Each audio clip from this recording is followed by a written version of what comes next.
እንዴት ናችሁ? ታዲያስ ዘ ሳይኮሎጂ ኦፍ ማኒ የሚለውን መጽሐፍ ሪቪው አድርጌዋለሁ። እንደሚቀጥለው አቀርብላችኋለሁ። የገንዘብ ስነ ልቦና ምዕራፍ 1 ማንም ሰው እብድ አይደለም። ኖ ዋን ክሬዚ። የምዕራፉ መክፈቻ የሰዎችን ከገንዘብ ጋር የተያያዙ እንግዳ የሚመስሉ ባህሪያትን በመጠቆም ይጀምራል። ደራሲው ሰዎች ከገንዘብ ጋር በተያያዘ አንዳንድ ጊዜ እብደት የሚመስሉ ነገሮችን ያደርጋሉ፣ ነገር ግን ማንም ሰው በእርግጥ እብድ አይደለም በማለት ያስቀምጣል። ይህ ማለት በውጫዊ እይታ ምክንያታዊ ያልሆኑ ወይም እንግዳ የሚመስል የገንዘብ አያያዝ ስልት እንኳን ለዚያ ሰው በራሱ የህይወት ልምድና እይታ አንጻር ትርጉም ያለው ሊሆን ይችላል። ዋናው ነጥብ የሰዎችን የገንዘብ ነክ ውሳኔዎች ለመረዳት ከመሞከር ይልቅ በቀላሉ እብደት ብሎ መፈረጅ አሳሳች መሆኑን ለማሳየት ነው። የዚህ አይነቱ የገንዘብ አያያዝ ልዩነት መነሻው ምንድነው ብለን ስንጠይቅ ደራሲው እንደሚያስረዳው ሰዎች የተለያየ አስተዳደግ፣ የገቢ መጠን፣ የቤተሰብ እሴት፣ የጂኦግራፊያዊ አቀማመጥ፣ የኢኮኖሚ ሁኔታ፣ የሥራ ገበያ ዕድሎችና የተለያዩ የዕድል መጠኖች ባለቤቶች ናቸው። እነዚህ ሁሉ ተደማምረው እያንዳንዱ ሰው ስለ ገንዘብና ስለ ዓለም አሰራር የራሱ የሆነ ግንዛቤ እንዲኖረው ያደርጋሉ። ስለዚህ አንድ ሰው ገንዘቡን የሚያስተዳድርበት መንገድ ከሌላ ሰው በእጅጉ ሊለይ ይችላል። ይህም የሚመነጨው ከግል የህይወት ጉዞ ነው። የግል ልምድ ከሁለተኛ እጅ ከምንሰማው መረጃ የበለጠ አሳማኝና ቀዳሚ ተጽዕኖ ፈጣሪ ኃይል ነው። አንድ ሰው በህይወቱ ያሳለፈውና በቀጥታ ያጋጠመው ነገር ከመጽሐፍ ካነበበው ወይም ከሌሎች ከሰማው ታሪክ የበለጠ በአስተሳሰቡና በውሳኔዎቹ ላይ ጥልቅ ተጽዕኖን ያሳርፋል። ለምሳሌ በከፍተኛ ዋጋ ግሽበት ወቅት ገንዘቡን ዋጋ ሲያጣ የተመለከተ ሰው የዋጋ መረጋጋት በነበረበት ዘመን ካደገ ሰው የተለየ የገንዘብ ስጋትና አመለካከት ይኖርበታል። በዚህ ምክንያት ሁላችንም በህይወታችን ውስጥ ስለ ገንዘብ አሰራር ካለን የተወሰነ እይታና እምነት ጋር እንደተሳሰርን እንኖራለን። እነዚህ እምነቶች ደግሞ ከሰው ወደ ሰው በእጅጉ ይለያያሉ። ለአንዱ ሰው እጅግ ምክንያታዊ ያልሆነና እብደት የሚመስል የገንዘብ አያያዝ ለሌላው ሰው ግን ፍጹም ትርጉም ያለውና ትክክለኛ ሊሆን ይችላል። ይህ ልዩነት የሚመነጨው ከግንዛቤ ማነስ ወይም ከብልጠት ማነስ ሳይሆን ከተለያዩ የህይወት ተሞክሮች ነው። ምዕራፉ የተለያዩ ምሳሌዎችን ይጠቀማል። ለምሳሌ በከፍተኛ ድህነት ውስጥ ያደገ ሰው ስለ ገንዘብ ነክ ስጋቶች፣ ሪስክ እና ሽልማት ሪዋርድስ ያለው አመለካከት የሀብታም ባንክ ሰራተኛ ልጅ ሊገምተው ከሚችለው በላይ የተለየ ነው። በታላቅ የኢኮኖሚ ቀውስ ወቅት ግሬት ዲፕሬሽን ወቅት ሁሉንም ነገር ያጣ የአክሲዮን ደላላ ያሳለፈውን ስቃይ በ1990ዎቹ መጨረሻ በቴክኖሎጂ እድገት በተደሰተ የቴክኖሎጂ ሰራተኛ ሊታሰብ የማይችል የተመሳሳይ ላለፉት 30 ዓመታት የኢኮኖሚ ድቀት ያላየ አውስትራሊያዊ አንድ አሜሪካዊ ያላጋጠመውን ልምድ አለው። ጆን ኤፍ ኬኔዲ ስለ ታላቁ የኢኮኖሚ ቀውስ ያላቸው ትዝታ ሲጠየቁ ቤተሰባቸው በወቅቱ ከነበሩት ታላላቅ ሀብታሞች አንዱ ስለነበርና የችግሩን ጥልቀት እንዳልተገነዘቡ መናገራቸው የልምድ ልዩነትን ያሳያል። ይህ ሁኔታ በ1960 ምርጫ ወቅት ትልቅ መነጋገሪያ አጀንዳ ሆኖ ነበር። ምክንያቱም ብዙዎች ያለፈ ትውልድ ትልቁን የኢኮኖሚ ችግር ያልተረዳ ሰው እንዴት አድርጎ ኢኮኖሚውን ሊመራ ይችላል ብለው አስበው ነበርና ነው። ደራሲው የግል የገንዘብ ልምዶቻችን በዓለም ላይ ከተከሰተው ነገር ምናልባትም 0.00001% ብቻ ሊሆን እንደሚችሉ፣ ነገር ግን ዓለም እንዴት እንደምትሰራ ብለን በምናስበው ነገር ላይ 80% ያህል ተጽዕኖ ሊያሳድሩ እንደሚችሉ ይገልጻል። ይህ ማለት ውስን በሆነ ልምዳችን ላይ ተመስርተን ሰፊ ድምዳሜዎችን እንሰጣለን ማለት ነው። በዚህ ምክንያት እኩል ብልህ የሆኑ ሰዎች ስለ ኢኮኖሚ ድቀት መንስኤ፣ ስለ ኢንቨስትመንት ስልቶች፣ ስለ ቅድሚያ ስለሚሰጧቸው ነገሮችና ስለሚወስዱት የስጋት መጠን ሊለያዩ ይችላሉ። ምንም ያህል ብናጠና ወይም ክፍት አእምሮ ቢኖረን እንደ ፍርሃትና እርግጠኛ አለመሆን ያሉ ስሜቶች ኃይል በእውነት መፍጠር አንችልም። ስለ ታላቁ የኢኮኖሚ ቀውስ አስከፊነት ማንበብ እንችላለን። ነገር ግን ያንን ጊዜ በገሃድ ያሳለፉ ሰዎች ያላቸውን ስሜት ጠባሳን ልንጋራ አንችልም። በተመሳሳይ ያንን ዘመን ያለፈ ሰው እንደ ደራሲ ያሉ ሰዎች በአክሲዮን ገበያ ላይ ያላቸው መረጋጋት ላይረዳ ይችላል። በ2006 በብሔራዊ የኢኮኖሚ ጥናት ቢሮ NBER ስር ያሉ ኢኮኖሚስቶች ኡልሪክ ማልሜንዲየር እና ስቴፋንስ ናጀል ያደረጉት ጥናት የሰዎች የህይወት ዘመን የኢንቨስትመንት ውሳኔዎች በአብዛኛው በትውልዳቸው ልምዶች በተለይም በወጣትነት ዘመናቸው መጀመሪያ ላይ ባጋጠሟቸው ልምዶች ላይ የተመሰረቱ መሆናቸውን አሳይቷል። ለምሳሌ የዋጋ ግሽበት በከፍተኛ ሁኔታ በጨመረበት ወቅት ያደጉ ሰዎች የዋጋ ግሽበት ዝቅተኛ በነበረበት ወቅት ካደጉት ጋር ሲነጻጸሩ በቦንድ ላይ የሚያፈሱት ገንዘብ አነስተኛ ሆኖ ተገኝቷል። ይህ ምዕራፍ 1 ሲጠቃለል እያንዳንዱ ሰው የሚወስነው የገንዘብ ውሳኔ በዚያ ቅጽበት ላለው መረጃና ለራሱ ልዩ የአእምሮ ሞዴል ተገቢ መስሎ ስለሚታየው ብቻ ነው። ሰዎች የተሳሳተ መረጃ ሊኖራቸው፣ በሂሳብ ሊሳሳቱ ወይም በማስታወቂያ ሊታለሉ ይችሉ ይሆናል። ነገር ግን እያንዳንዱ ውሳኔ በራሳቸው እይታ ትክክል ነው።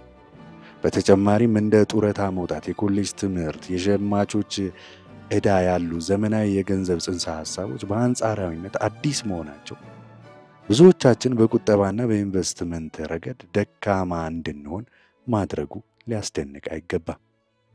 ሁላችንም በዚህ መስክ አዲስ ተማሪዎች ነን።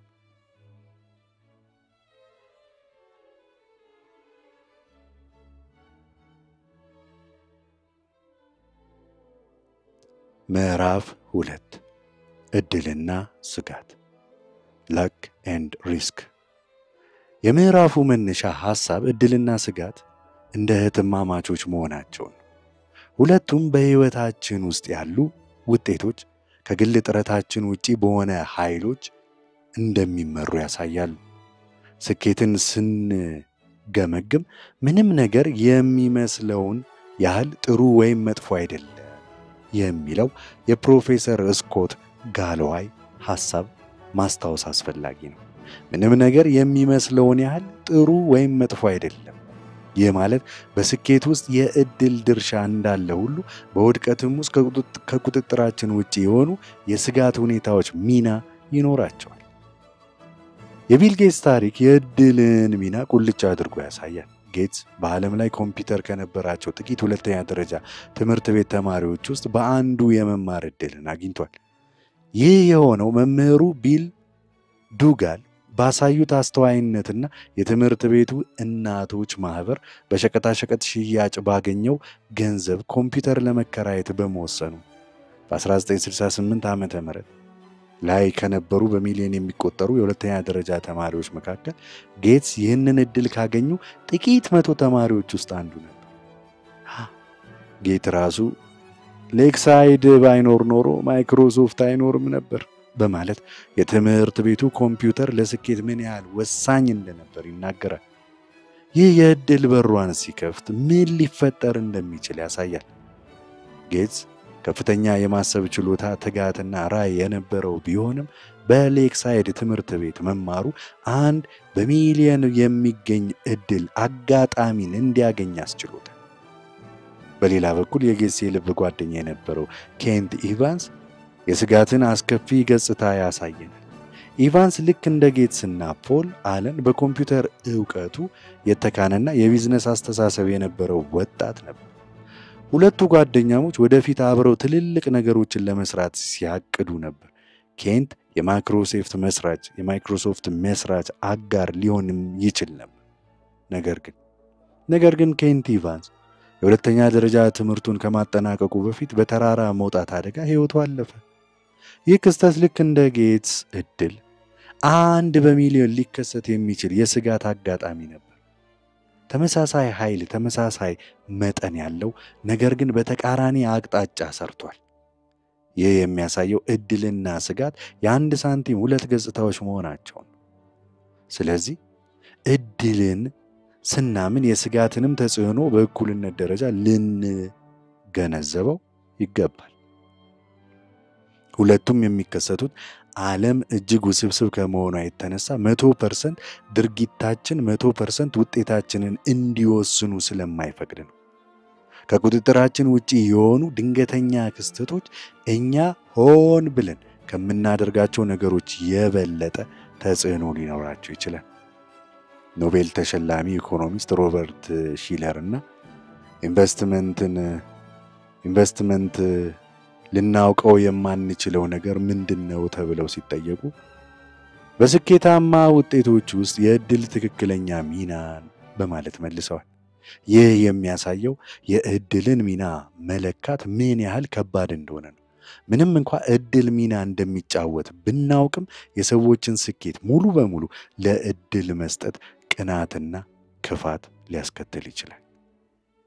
በተመሳሳይ ራሳችንን ውድቀቶች ስንገመግም ብዙውን ጊዜ በስጋትና ከቁጥጥራችን ውጪ በሆኑ ነገሮች እናመካኛለን። የሌሎችን ውድቀት ግን በቀላሉ በመጥፎ ውሳኔ እንፈርጃለን። ይህ የሆነበት ምክንያት የሌሎችን ውስጣዊ ሁኔታ ስለማናውቅና ቀጥተኛ የምክንያትና ውጤት ታሪክ መስማት ስለምንመርጥ ነው። በመሆኑም ከስኬትና ከውድቀት ትምህርት ለመውሰድ ስንሞክር ጥንቃቄ ማድረግ አለብን። የምናደንቃቸውን ሰዎች ስኬት ወይም የምንነቅፋቸውን ሰዎች ውድቀት 100% በራሳቸው ጥረትና ውሳኔ የመጣ እንደሆነ አድርገን ማሰብ የለብንም። ይልቁንም በተወሰኑ ግለሰቦችና ጉዳዮች ላይ ከማተኮር ይልቅ ሰፋ ያሉ የስኬትና የውድቀት ስርዓቶች ፓተርንስ መመልከት የተሻለ ግንዛቤን ይሰጠናል። ይህ ምዕራፍ 2 ሲጠቃለል ስኬት መጥፎ አስተማሪ ነው፣ ብልህ ሰዎች ሊሸነፉ እንደማይችሉ እንዲያስቡም ያደርጋቸዋል የሚለውን የቢል ጌትስ አባባል በመጥቀስ ያስጠነቅቀናል። ነገሮች በጥሩ ሁኔታ ሲሄዱ ያን ያህልም ጥሩ እንዳልሆነና እድል እንዳገዘን ማመን አለብን። ይህም የስጋትን ሚና እንድንገነዘብ ያደርገናል። በተመሳሳይ ውድቀትም መጥፎ አስተማሪ ሊሆን ይችላል። ምክንያቱም አንዳንድ ጊዜ በስጋት ምክንያት የተከሰተን ነገር በራሳችን መጥፎ ውሳኔ እንደሆነ አድርገን እንድናስብ ያደርገናልና ነው። ዋናው ነገር የገንዘብ ሕይወታችንን መጥፎ ኢንቨስትመንት ወይም ያመለጡ ግቦች እንዳያጠፉን በሚያስችል መንገድ ማደራጀት መቻላችን ነው።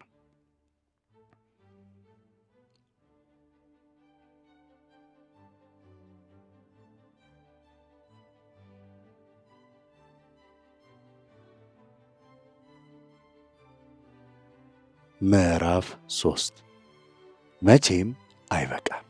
ኔቨር ኢነፍ። የቫንጋርድ መስራች ጆን ቦግል በአንድ ወቅት ስለ ገንዘብ የተናገሩት ታሪክ የምዕራፉን ዋና ጭብጥ ያስቀምጥልናል። በቢሊየነር በተዘጋጀ ድግስ ላይ ከርቭ ቮንጌ ጉት ለጓደኛው ጆሴፍ ሄለር አስተናጋጁ በአንድ ቀን ውስጥ ሄለር ካች 22 ከተሰኘ ዝነኛ መጽሐፍ በሕይወት ዘመኑ ካገኘው የበለጠ ገንዘብ እንዳገኘ ይነግረዋል። ሄለርም አዎን፣ ግን እኔ እሱ መቼም ሊያገኘው የማይችለውን አንድ ነገር አለኝ፣ በቂ ወይም ኢነፍ በማለት ይመልሳል። ይህ በቂ የሚለው ቃል ቀላል ቢመስልም እጅግ ጥልቅ ትርጉም አለው። በተለይ በዘመናችን ለብዙ ሀብታምና ኃያላን ሰዎች እንኳን በቂ የሚለው ነገር ገደብ የሌለው ይመስላል። ይህ ምዕራፍ በቂ የሚለውን ነጥብ ያለማወቅ አደጋ ምን ያህል እንደሆነ በሁለት ግለሰቦች ታሪክ ተነስቶ ያሳየናል። የመጀመሪያው ታሪክ የራጃት ጉፕታ ነው። ጉፕታ በካልካታ ተወልዶ በልጅነቱ ወላጅ አልባ የሆነና ከምንም ተነስቶ በዓለም ላይ ካሉ እጅግ ስኬታማ የንግድ ሰዎች አንዱ ለመሆን የበቃ ታላቅ ሰው ነበር። የማኬንዚ ዋና ስራ አስፈጻሚ ሆኖ ያገለገለም ሲሆን በተባበሩት መንግስታት በዓለም የኢኮኖሚክ ፎረም ውስጥም ሚናም ነበረው። እንደ አውሮፓውያን አቆጣጠር በ2008 የጉፕታ ሀብት $100 ሚሊዮን ይገመት ነበር። ይህ ሁሉ ሚሊዮን ሀብት እያለው ጉፕታ የበለጠ ፈልጎ ተጣጥሮ ነበርና ምኞቱ ቢሊዮነር መሆን ነበር። በጎልድማን ሳክስ የዳይሬክተሮች ቦርድ አባልነቱ የተነሳ በዓለም ላይ ካሉ እጅግ ሀብታም ባለሀብቶች ጋር ይውል ነበር። ይህ ሁኔታ የቢሊዮነሮች ክበብ ውስጥ ለመግባት ያለውን ፍላጎት እንዳጠናከረውም ይገመታል። በዚህ ምክንያት እንደ አውሮፓውያን አቆጣጠር በ2008 ዋረን ቡፌት ጎልድማን ሳክስን ለመታደግ $5 ቢሊዮን ኢንቨስት ሊያደርግ መሆኑን ከህዝብ በፊት አወቀ ጉፕታ። ይህንን መረጃ በመጠቀም ከስብሰባው በኋላ በደቂቃዎች ውስጥ ለአንድ የሄጅ ፈንድ ስራ አስኪያጅ ለራጃርትናም ደውሎ መረጃውን አቀበለው። ራጃርትናም ወዲያውኑ የጎልድማን አክሲዮን ገዝቶ ስምምነቱ ይፋ ሲሆን አክሲዮኑ ሲንር በቅጽበት $1 ሚሊዮን አተረፈ። ጉፕታ በዚህና መሰል የውስጥ መረጃ የማቀበል ወንጀል ተከሶ እስር ቤት ገብቷል። ስምና ዝናው መሬት ላይ ወድቋል። ሁለተኛው ታታሪ የበርኒ ማዶፍ ነው። ማዶፍ በታሪክ ከታወቁ የፖንዚ ዘዴ አጭበርባሪዎች ውስጥ አንዱ ነው። ነገር ግን ብዙዎች የማያውቁት ነገር ማዶፍ ከዚህ የማጭበርበር ስራው በፊት እጅግ ስኬታማ ህጋዊ የንግድ ሰው ነበር። የማርኬት ሜከር፣ አክሲዮን ገዢና ሻጭ አገናኝ በመሆን በአመት ከ25 እስከ $50 ሚሊዮን ያገኘ ነበር። የህጋዊ ንግዱ እጅግ ሀብታም አድርጎትም ነበር። የጉፕታም ሆነ የማዶፍ ታሪክ የሚያነሳው ጥያቄ በመቶ ሚሊዮኖች የሚቆጠር ሀብት የነበራቸው ሰዎች ለምን የበለጠ ገንዘብ ለማግኘት ሲሉ ሁሉንም ነገር አደጋ ላይ ሪስክ ውስጥ ይጥላሉ የሚለው። ድህነት የወለደው ወንጀል አንድ ነገር ሆኖ እነዚህ ሰዎች ግን ሀብት፣ ክብር፣ ኃይልና ነፃነት እያላቸው ሁሉም ነገር ያጡበት ሁኔታ በቂ የሚለውን ቃል ባለማወቃቸውና ባለመፈጸማቸው ነው። ምዕራፉ ከነዚህ ታሪኮች በመነሳት 4 ቁልፍ ትምህርቶችን ይሰጣል። የመጀመሪያው በገንዘብ ነክ ህይወት ውስጥ ከባዱ ክህሎት የግብ መስመር እንዳይንቀሳቀስ ማድረግ ነው። የምንጠብቀው ነገር ከውጤታችን ጋር አብሮ የሚያድግ ከሆነ የበለጠ ጥረት ብናደርግም የምናገኘው እርካታ ተመሳሳይ ይሆናል። ይህ አደገኛ የሚሆነው የበለጠ የማግኘት ፍላጎት ከእርካታችን በበለጠ ፍጥነት ሲያድግ ነው። ይህም ወደ ከፍተኛ ስጋት እንድንገባ ይገፋፋናል። ሁለተኛው ትምህርት የማህበራዊ ንጽጽር ችግር ነው። የቤዝቦል ተጫዋች በየአመቱ $500,000 የአሜሪካን ቢያገኝም ከቡድን ጓደኛው ማይክ ትራውት በአመት $36 ሚሊዮን ከሚያገኘው ጋር ሲነጻጸር ድሃ ሊመስል ይችላል። የማህበራዊ ንጽጽር ጣሪያ በጣም ከፍ ያለ በመሆኑ ማንም ሊደርስበት አይችልም። ስለዚህ ብቸኛው የማሸነፊያ መንገድ ጨዋታውን አለመጫወት ነው። ያለህን ነገር ከሌሎች ቢያንስ በቂ እንደሆነ አይተህ አመዛዝነህ መቀበል፣ ሁሉንም ከምታጣ። ሶስተኛውና አራተኛው ትምህርቶች በቂ ማለት በጣም ትንሽ ማለት እንዳልሆነና አንዳንድ ነገሮች ምንም ያህል ትርፍ ሊያስገኙ ቢችሉም ፈጽሞ አደጋ ላይ ሊጣሉ እንደማይገባቸው ያሳስበናል። በቂ ማለት የበለጠ የማግኘት የማያልቅ ፍላጎት ወደ ጸጸት እንደሚመራ መገንዘብ ነው። እንደ ዝና፣ ነፃነት፣ ቤተሰብ፣ ጓደኞችና ደስታ ያሉ ነገሮች በዋጋ የማይተመኑ ናቸው። እነዚህን ለመጠበቅ ከሁሉ የተሻለው መንገድ እነሱን አደጋ ላይ ሊጥሉ ከሚችሉ ስጋቶች መቼ መቆጠብ እንዳለብን ማወቅና በቂ ሲኖረን ማቆም ነው። ምዕራፍ 4 ግራ የሚያጋባው ጥርቅም። ኮምፓውንዲንግ። የምዕራፍ የጥርቅም ኮምፓውንዲንግ ጽንሰ ሐሳብ ምን ያህል ኃይለኛ፣ በአእምሮአችን ለመረዳት አስቸጋሪ እንደሆነ ያብራራል። ደራሲው ይህንን ለማስረዳት ከበረዶ ዘመን ታሪክ ጋር ያነጻጽረዋል። የበረዶ ዘመናት የሚከሰቱት በከባድ ክረምት ሳይሆን ይልቁንም ክረምቱ ያለፈው ዓመት በረዶ ሙሉ በሙሉ ለማቅለጥ ባለመቻሉ በሚያስከትለው ቀስ በቀስ በሚጠራቀም የበረዶ ክምችት ነው። ይህ ሂደት ራሱን ያጠናክራል። ያልቀለጠው በረዶ የፀሐይን ጨረር የበለጠ ስለሚያንጸባርቅ አካባቢው እንዲቀዘቅዝ ያደርጋል። ይህ ተጨማሪ በረዶ እንዲከማችና በመጨረሻም አህጉሩን የሚሸፍን የበረዶ ግግር እንዲፈጠር ያደርጋል። ከዚህ የምንማረው ትልቁ ነገር እጅግ ታላቅ ውጤት ለማምጣት የግድ እጅግ ታላቅ ኃይል አያስፈልግም። ትንሽ እድገት ለቀጣይ እድገት ነዳጅ ሆኖ ሲያገለግል፣ አነስተኛ መነሻ ወደ አስደናቂ ውጤት ሊያመራ ይችላል። ይህ መርህ በገንዘብ ላይም በተመሳሳይ መልኩ ይሰራል። የዋረን ቡፌት የሀብት ታሪክን ስንመለከት ብዙዎች በኢንቨስትመንት ብቃት ላይ ያተኩራሉ። ነገር ግን ደራሲው እንደሚያሳየው የሀብቱ ቁልፍ ነገር ጥሩ ባለ ሀብት መሆን ብቻም ሳይሆን ከልጅነቱ ጀምሮ ለረጅም ጊዜ ጥሩ ባለ ሀብት ሆኖ መቆየቱ ነው። የቡፌት ሀብት $84.5 ቢሊዮን ሲሆን ከዚህ ውስጥ $84.2 ቢሊዮን የተጠራቀመው ከ50ኛ ዓመት ልደት በኋላ ነው። እንዲያውም $81.5 ቢሊዮን የመጣው ለማህበራዊ ዋስትና ሶሻል ሴኩሪቲ ብቁ ከሆነበት ከ60ዎቹ አጋማሽ ዕድሜው በኋላ ነው። ይህ የሚያሳየው የጥርቅም ኃይል በረጅም ጊዜ ውስጥ እንዴት እንደሚሰራ። ደራሲው አንድ አስተሳሰባዊ ሙከራን ያደርጋል። በፊት በ10 ዓመት ኢንቨስትመንት ማድረግ ጀምሮ በ30 ዓመቱ $1 ሚሊዮን በአሁኑ ዋጋ $9.3 ሚሊዮን ቢኖረውና ይህን ገንዘብ በዓመት 22% እያሳደገ በ60 ዓመቱ ጡረታ ቢወጣ ኖሮ የዛሬ ሀብቱ $11.9 ሚሊዮን ብቻ ይሆን ነበር እንጂ $84.5 ቢሊዮን አይሆንም ነበር። ይህም 99.9% ያነሰ ነው። የበፊት ክህሎት ኢንቨስትመንት ቢሆንም ሚስጥሩ ጊዜ ነው። ጊዜ በፊት በዓለም ላይ እጅግ ሀብታም ባለ ሀብት ቢሆንም በአመታዊ የትርፍ ምጣኔ አቨሬጅ አኑዋል ሪተርንስ ሲለካ ከሁሉም የተሻለ አይደለም። የሬናይሳንስ ቴክኖሎጂ ሄጅ ፈንድ መሪ ጂም ሳይመን ከ1988 ጀምሮ ገንዘቡን በአመት 66% አሳድጓል። ይህ ከበፊት 22% በእጅጉ ይበልጣል። ነገር ግን የሳይመን ሀብት ከበፊት 75% ያነሰ ነው።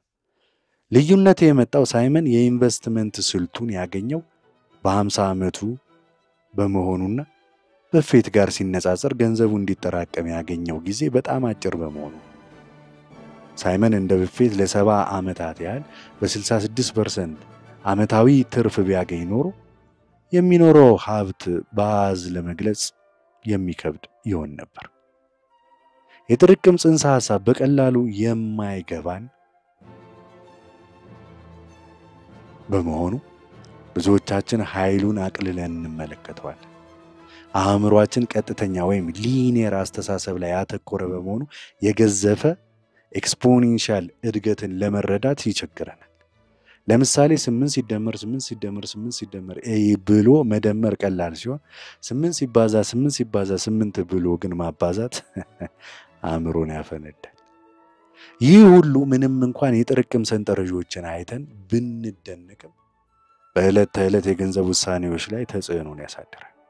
የጥርቅምን አቅም ኃይል ከመገንዘብ ይልቅ ችግሮችን በሌላ መንገድ ለመፍታት እንሞክራለን።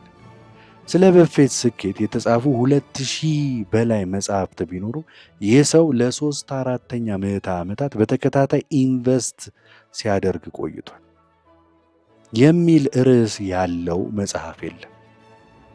ምንም እንኳ ይህ ለስኬቱ ቁልፍ እንደሆነ እኛ ብናውቅ። ምዕራፉ ሲጠቃለል ጥሩ ኢንቨስትመንት ማለት የግድ ከፍተኛውን ትርፍ ማግኘት ማለት እንዳልሆነ ያስገነዝበናል። ምክንያቱም ከፍተኛ ትርፍ ብዙውን ጊዜ የአንድ ጊዜ እድሎች ስለሚሆኑና ለመድገም ስለሚያስቸግሩ፣ ይልቁንም ጥሩ ኢንቨስትመንት ማለት ለረጅም ጊዜ ልንቀጥልበት የምንችለውን እና ሊደገም የሚችል በቂ የሆነ ትርፍ ማግኘት ነው። ጥርቅም በኃይል የሚሰራ በዚህ ጊዜ ነው።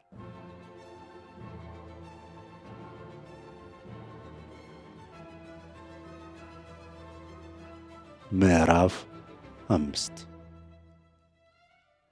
ሀብታም መሆንና ሀብታም ሆኖ መቆየት። ጌቲንግ ዌልዚ ቨርሰስ ስቴይንግ ዌልዚ። ይህ ምዕራፍ ሀብት ለማካበት በሚሊዮን የሚቆጠር መንገዶች ሊኖሩ እንደሚችሉ በመጠቆም ይጀምራል። ነገር ግን ሀብታም ሆኖ ለመቆየት ያለው መንገድ አንድ ብቻ ነው ይለናል። ይህም ቁጠባና የጥንቃቄ ጥምረት ነው። ይህ ርዕሰ ጉዳይ ብዙውን ጊዜ በቂ ትኩረት እንደማይሰጠው ይገለጻል። ሐሳቡን ለማስረዳት የሁለት ባለ ሀብቶችን ታሪክ ያነጻጽራል። የመጀመሪያው ጄሲ ሊቨርሞር ሲሆን በዘመኑ ከነበሩ ታላላቅ የአክሲዮን ገበያዎች ውስጥ ነጋዴዎች ውስጥ አንደኛ ነበር። እንደ አውሮፓውያን አቆጣጠር በ1929 የአክሲዮን ገበያ ሲከስም ሊቨርሞር ገበያው እንደሚወድቅ በመገመት ሾርት ዘ ማርኬት በአንድ ቀን ውስጥ ከ3 ቢሊዮን ዶላር በላይ በአሁኑ ዋጋ አትርፎ ነበር። ይህ በታሪክ ውስጥ ከአስከፊዎቹ ወራት በአንዱ በዓለም ላይ ካሉ እጅግ ሀብታም ሰዎች አንዱ እንዲሆን አድርጎታል። በተመሳሳይ በ1929 ቀውስ ወቅት አብርሃም ጀርመንስኪ የተባለ ሚሊዮነር የሪል ስቴት አልሚ ግን በከፍተኛ ሁኔታ ከስሮ ምናልባትም ሕይወቱን አጥቷል። ሊቨርሞር በችግር ጊዜ ሀብታም ሲሆን ጀርመንስኪ ግን ጠፍቷል። ይህ የሁለቱን የሀብት ማካበት ችሎታ የአንዱን በችግር ጊዜ የመጠቀም ብልጠትን ሲያሳይ የአንዱን ደግሞ ነገር ግን ታሪኩ በዚያ ያበቃ። ከ4 ዓመታት በኋላ በ1929 ባገኘው ስኬት ከመጠን በላይ በራስ መተማመን ያዳበረው ሊቨርሞር ትላልቅና አደገኛ የሆኑ የንግድ ውርርዶችን ማድረግ ጀመረ። ምክንያት ዕዳ ውስጥ ገብቶ በመጨረሻ በዚህ ምክንያት ሁሉንም ነገር በአክሲዮን ገበያ ውስጥ አጣው። በ1933 ከከሰረና በሀፍረት ከተዋጠ በኋላ በመጨረሻ የራሱን ሕይወቱን ቻዋለ። የጀርመንስኪ የሊቨርሞር ታሪክ የሚያሳየው ሁለቱም ሀብታም በመሆን ረገድ ጥሩ ቢሆኑም ሀብታም ሆኖ በመቆየት ረገድ ግን እኩል ደካሞች እንደነበሩ። ይህ ትምህርት ለማንኛውም ሰው በማንኛውም የገቢ ደረጃ ላይ ላለ ጠቃሚ ነው። ገንዘብ ማግኘት አንድ ነገር ሲሆን ያገኙትን ገንዘብ ማስቀረት ደግሞ ሌላ ነገር። ደራሲው የገንዘብ ስኬትን በአንድ ቃል ቢገልጸው መትረፍ ወይም ሰርቫይቫል እንደሚሆን ይናገራል።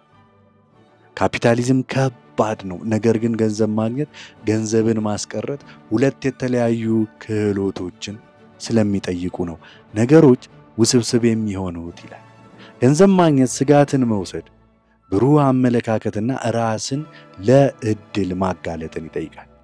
በአንጻሩ ገንዘብን ማስቀረት ስጋትን ከመውሰድ ተቃራኒ የሆነውን ነገር ይጠይቃል። ይኸውም ትህትናን።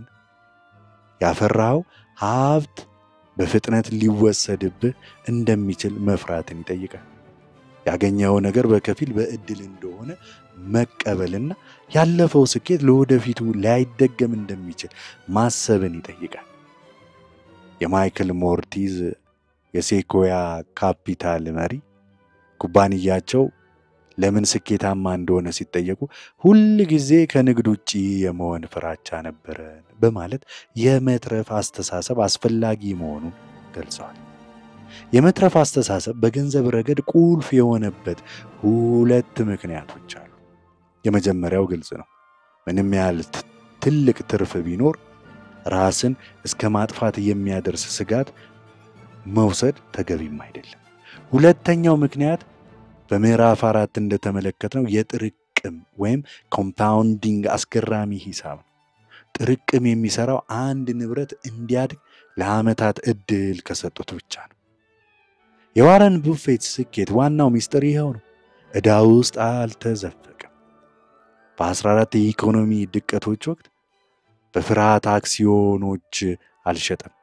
የንግድ ስሙን አላጎደፈም።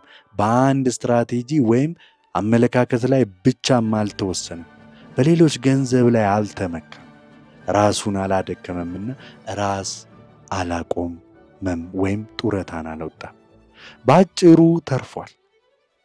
መትረፉ ረጅም ዕድሜን ሰጥቶታል። ይህ ጥርቅም እንዲሰራም አስችሎታል። ምዕራፉ ሲጠቃለል ጫፍ መያዝና ሃቪንግ ኤን ኤጅ መትረፍ ሁለት የተለያዩ ነገሮች ናቸው። የመጀመሪያው ሁለተኛውን የግድ ይፈልጋል። ከጥፋት መዳን አለብህ በማንኛውም ዋጋ የሚለውን የናሲም ታሌብን አባባል ይጠቅሳል።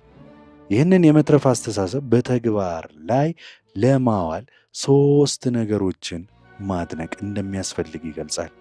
እነርሱም ከትልቅ ትርፍ ይልቅ በገንዘብ ረገድ የማይበገር መሆንን መፈለግ፣ እቅድ በእቅድ መሰረት ላይሄድ እንደሚችል አቅዶ ማቀድ እና ስለ ወደፊቱ ብሩህ ተስፋ እያለ ወደፊት እንዳትደርስ ከሚከለክሉ ነገሮች መጠንቀቅ።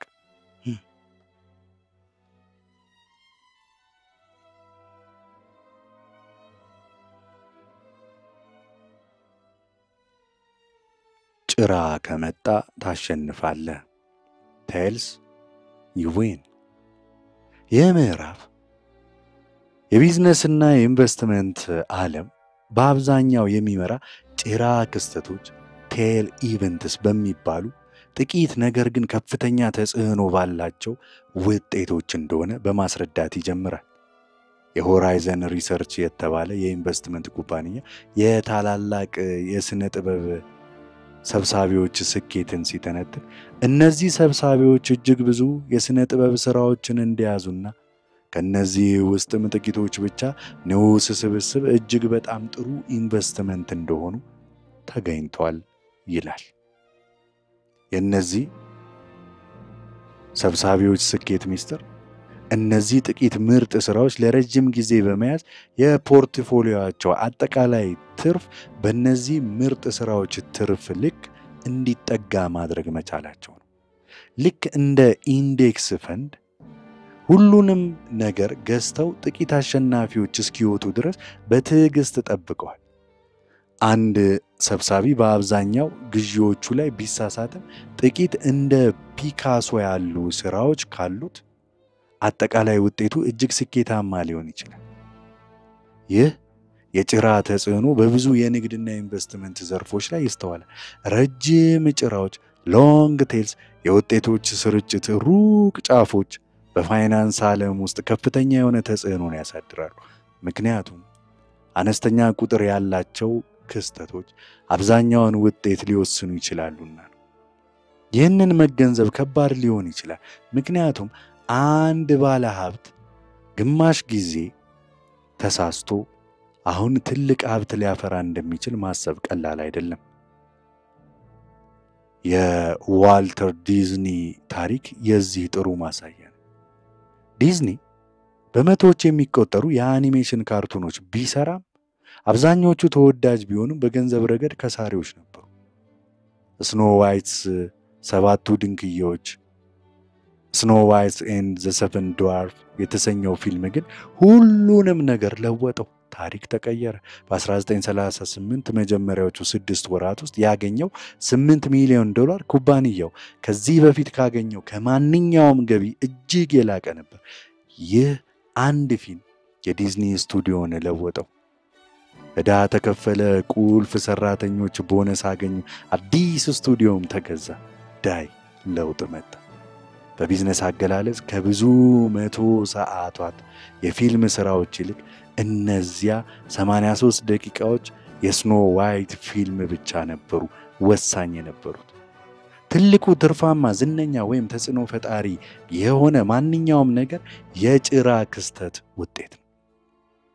ከ1000 ወይም ሚሊዮን አንድ ጊዜ የሚከሰት ልዩ የሆነ ክስተት። ትኩረታችን በአብዛኛው በእነዚህ ግዙፍ ነገሮች ላይ ስለሆነ ምን ያህል ብርቅዬ ኃይለኛ እንደሆኑ አቅልለን እንመለከታለን። የመርህ በቬንቸር ካፒታል ላይ በግልጽ ይታያል። አንድ የቬንቸር ካፒታል ኩባንያ 50 ኢንቨስትመንቶችን ቢያደርግ ግማሾቹ እንደሚከስሩ፣ 10ሩ ጥሩ እንደሚሆኑ እናም 1 ወይም 2 ብቻ ከፍተኛ ትርፍ በማስገኘት የፈንዱን አጠቃላይ ትርፍ እንደሚወስኑ ይጠብቃል። ከ2004 እስከ 2014 በነበሩ ከ21000 በላይ የቬንቸር ፋይናንስ ስምምነቶች ላይ የተደረገ ጥናት እንደሚያሳየው 65 በመቶ የሚሆኑ ገንዘባቸውን አጥተዋል። 0.5 ማለትም ከ21000 ውስጥ 100 ኩባንያዎች ብቻ 50 እጥፍ ወይም ከዚያ በላይ ትርፍ አስገኝተዋል። አብዛኛው የኢንዱስትሪው ትርፍ የሚመጣው ከነዚህ ጥቂቶቹ ነው። የሚገርመው ይህ ሁኔታ በትላልቅ የህዝብ ኩባንያዎች ፐብሊክ ካምፓኒስ የአክሲዮን ገበያ ላይም ይስተዋላል። አብዛኞቹ የህዝብ ኩባንያዎች ብዙም ስኬታማም አይደሉም። ጥቂቶቹ ጥሩ ይሰራሉ። በጣም ጥቂቶቹ ደግሞ እጅግ በጣም ስኬታማ በመሆን አብዛኛውን የአክሲዮን ገበያ ትርፍን ይይዛሉ። በራስል 3000 ኢንዴክስ ከ1980 ጀምሮ 40% የሚሆኑት የአክሲዮን ክፍሎች ቢያንስ 70% እሴታቸውን አጥተው አላገገሙ። የኢንዴክሱ አጠቃላይ ትርፍ የመጣው 7% ከሚሆኑት እጅግ በጣም ጥሩ ውጤት ካስመዘገቡ ኩባንያዎችም ነው። ይህ ማለት ልክ እንደ ሄንዝ በርገሩን የራስል 3000 ኢንዴክስ በአብዛኛው ከሳሪ ኩባንያዎች ቢይዝም እንደ ማይክሮሶፍት፣ ዎልማርት ያሉ ጥቂት አሸናፊ ኩባንያዎች በመኖራቸው አጠቃላይ ውጤቱ አስደናቂ እንዲሆን አድርገውታል። እንደ አማዞን፣ አፕል ያሉ ኩባንያዎች እንኳን ስኬታቸው በአብዛኛው የተመሰረተው እንደ አማዞን ፕራይም፣ አማዞን ዌብ ሰርቪስ እና አይፎን ባሉ ጥቂት ጭራ ምርቶች ላይ ነው። የጭራ ተጽዕኖ በባለ ሀብቶች የግል ባህሪ ላይ የሚሰራል።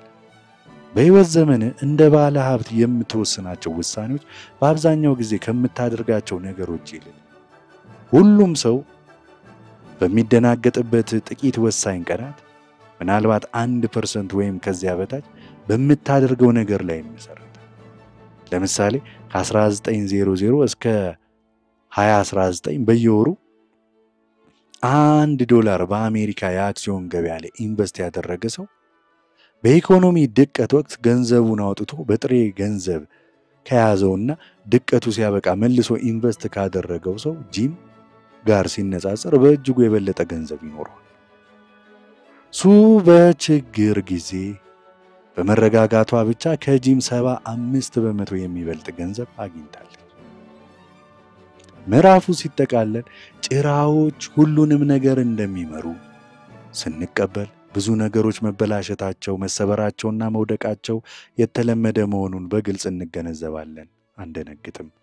ጥሩ የአክሲዮን ለቃሚ ከሆንክ ምናልባት ግማሽ ጊዜ ልክ ልትሆን ትችላለህ። የኢንቨስትመንት ሊቅ የሆነው ፒተር ሊንች በአንድ ወቅት በዚህ ንግድ ውስጥ በጣም ጎበዝ ከሆንክ ከ10 ጊዜ 6ቱን ልክ ነህ ብሏል።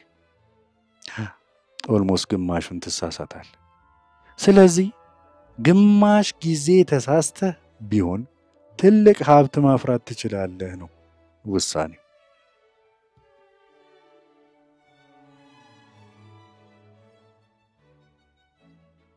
ምዕራፍ 7 ነፃነት ፍሪደም። ይህ ምዕራፍ ገንዘብ ሊሰጠን የሚችለው ከሁሉ የላቀ ዋጋ ያለው ነገር በየቀኑ ጠዋት ከእንቅልፍ ስንነሳ ዛሬ የፈለኩትን ማድረግ እችላለሁ የማለት ችሎታ መሆኑን በማስረገጥ ይጀምራል። ሰዎች ሀብታም መሆን የሚፈልጉት የበለጠ ደስተኛ ለመሆን ነው።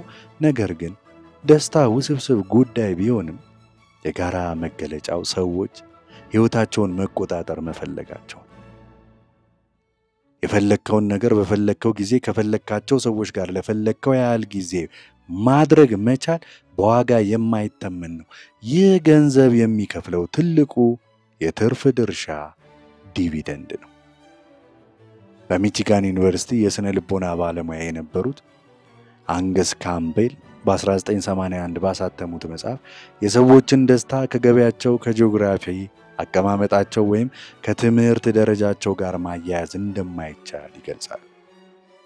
የካምቤል ጥናት እንዳሳየው የደስታ ዋነኛ የጋራ መለያ ኮመን ዲኖሚኔተር የአንድ ሰው ሕይወት የመቆጣጠር ጠንካራ ስሜት መኖር ከተመለከትናቸው የሕይወት ተጨባጭ ሁኔታዎች ከማንኛውም የበለጠ አዎንታዊ የደህንነት ስሜት የሚተነብይ ነው ይላል።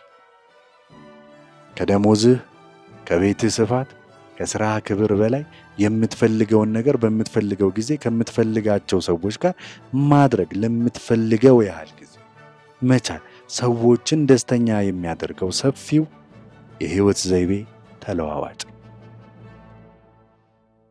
ገንዘብ ያለው ታላቁ ውስጣዊ እሴት ጊዜህን የመቆጣጠር ችሎታ መስጠቱ መቻሉ።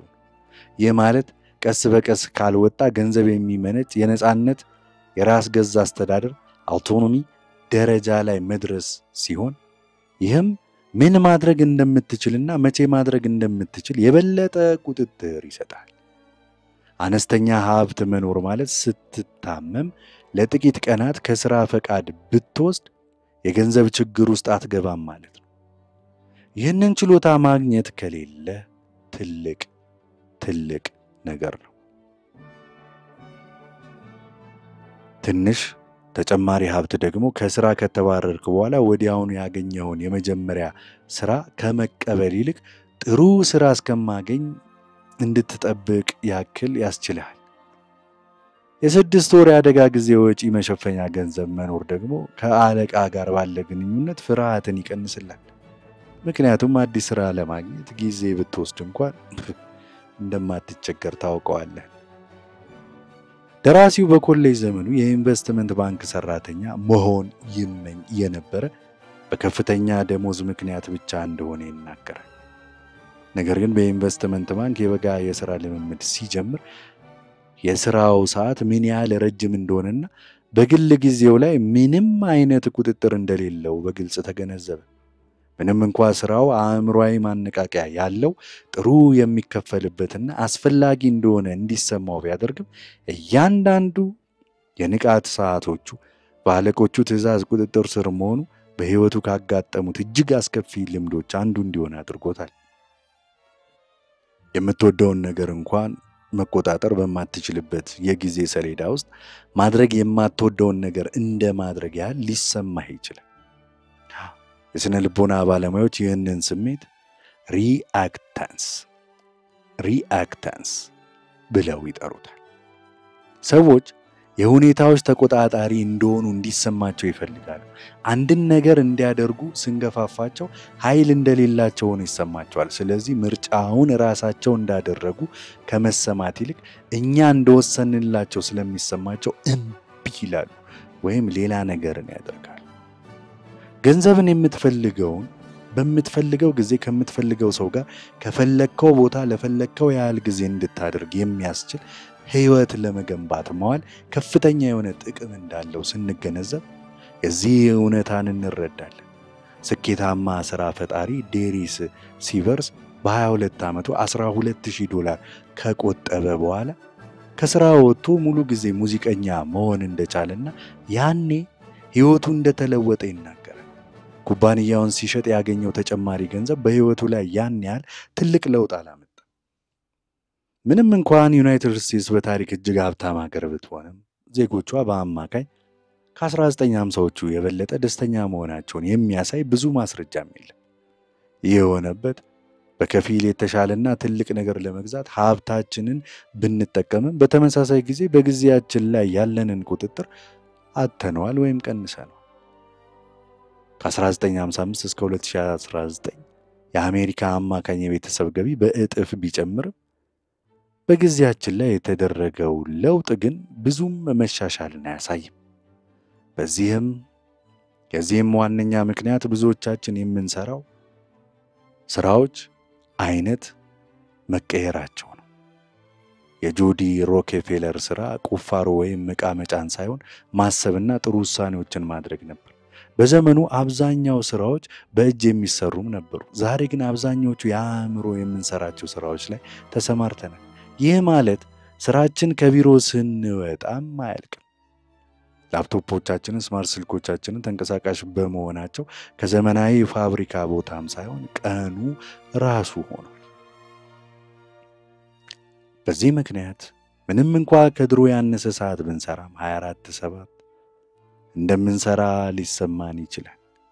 ጊዜን መቆጣጠር ገንዘብ የሚከፍለው ትልቁ የትርፍ ድርሻ ነው።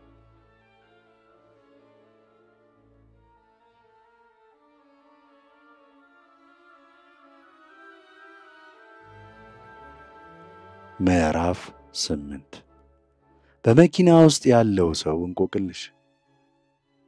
ማን ኢን ዘ ካር ፓራዶክስ።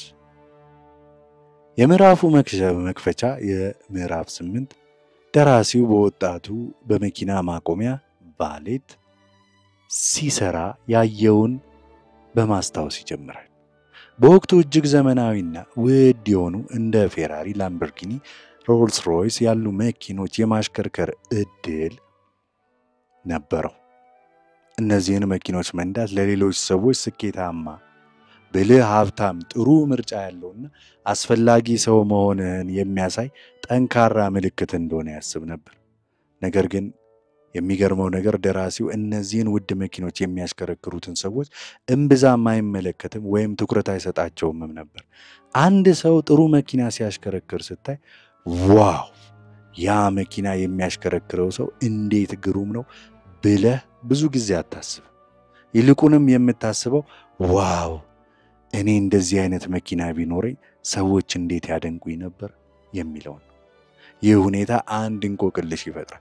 ሰዎች ብዙውን ጊዜ ሀብት እንዲኖራቸው የሚፈልጉት ሌሎች እንዲወዷቸውና እንዲያደንቋቸው ለማድረግ ነው።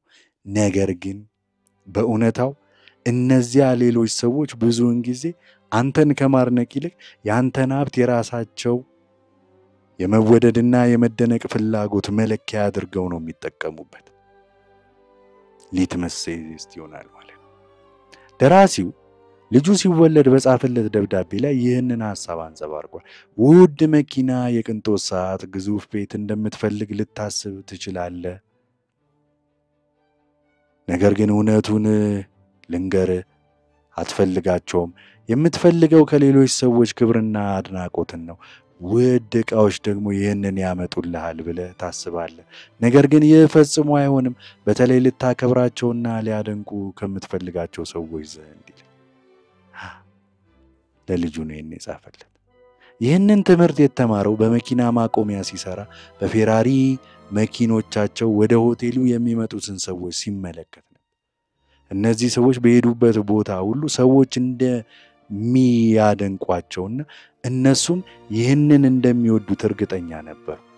ነገር ግን ደራሲው ስለነሱ እንደማያስብ ወይም እንደማያስተውላቸው ያውቁ ይሆን? እሱ የሚደንቀው መኪናውን ብቻ እንደሆነ የሚደንቀው ራሱ በአሽከርካሪው ወንበር ላይ ራሱን አስቀምጦ እያሰበ እንደሆነ ይገነዘቡት ይሆን? ፌራሪ የገዙት ሰዎች አድናቆትን እንደሚያመጣላቸው አስበው፣ ነገር ግን በመኪናው የተደነቁት ሰዎች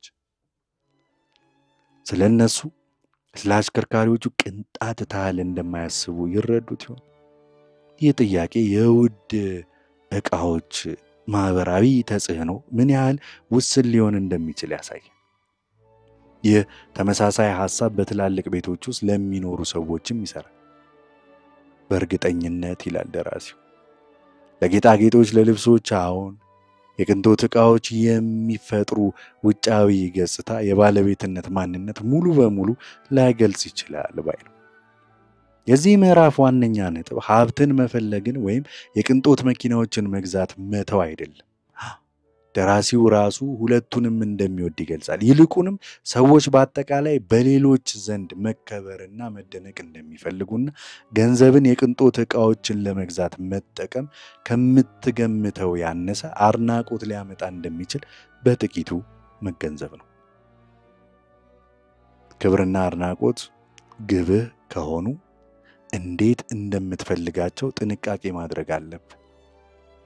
ትህትና፣ ደግነት፣ ርኅራኄ ከመኪና ሞተር ኃይል ሆርስ ፓወር መቼም ቢሆን የበለጠ ክብር ያስገኙልሃል። የሰው ልጅ መሰረታዊ ፍላጎቶች ከቁሳዊ ነገሮች ባለፈ የሚሆኑ መሆናቸውን ይህ ያስገነዝበናል። ምዕራፉ ሲዘጋ ስለ ፌራሪ መኪና የሚለው ነገር እንዳላለቀ ይጠቁማል። በሚቀጥለው ምዕራፍ ስለ ፈጣን መኪኖች እንቆቅልሽ ተጨማሪ ታሪክ እንደሚኖር በመጠቆም ይህ የሚያሳየው የገንዘብና የቁስ ነገሮች ስነ ልቦናዊ ገጽታዎች ምን ያህል የተሳሰሩ ውስብስብም እንደሆኑ ነው ይላል።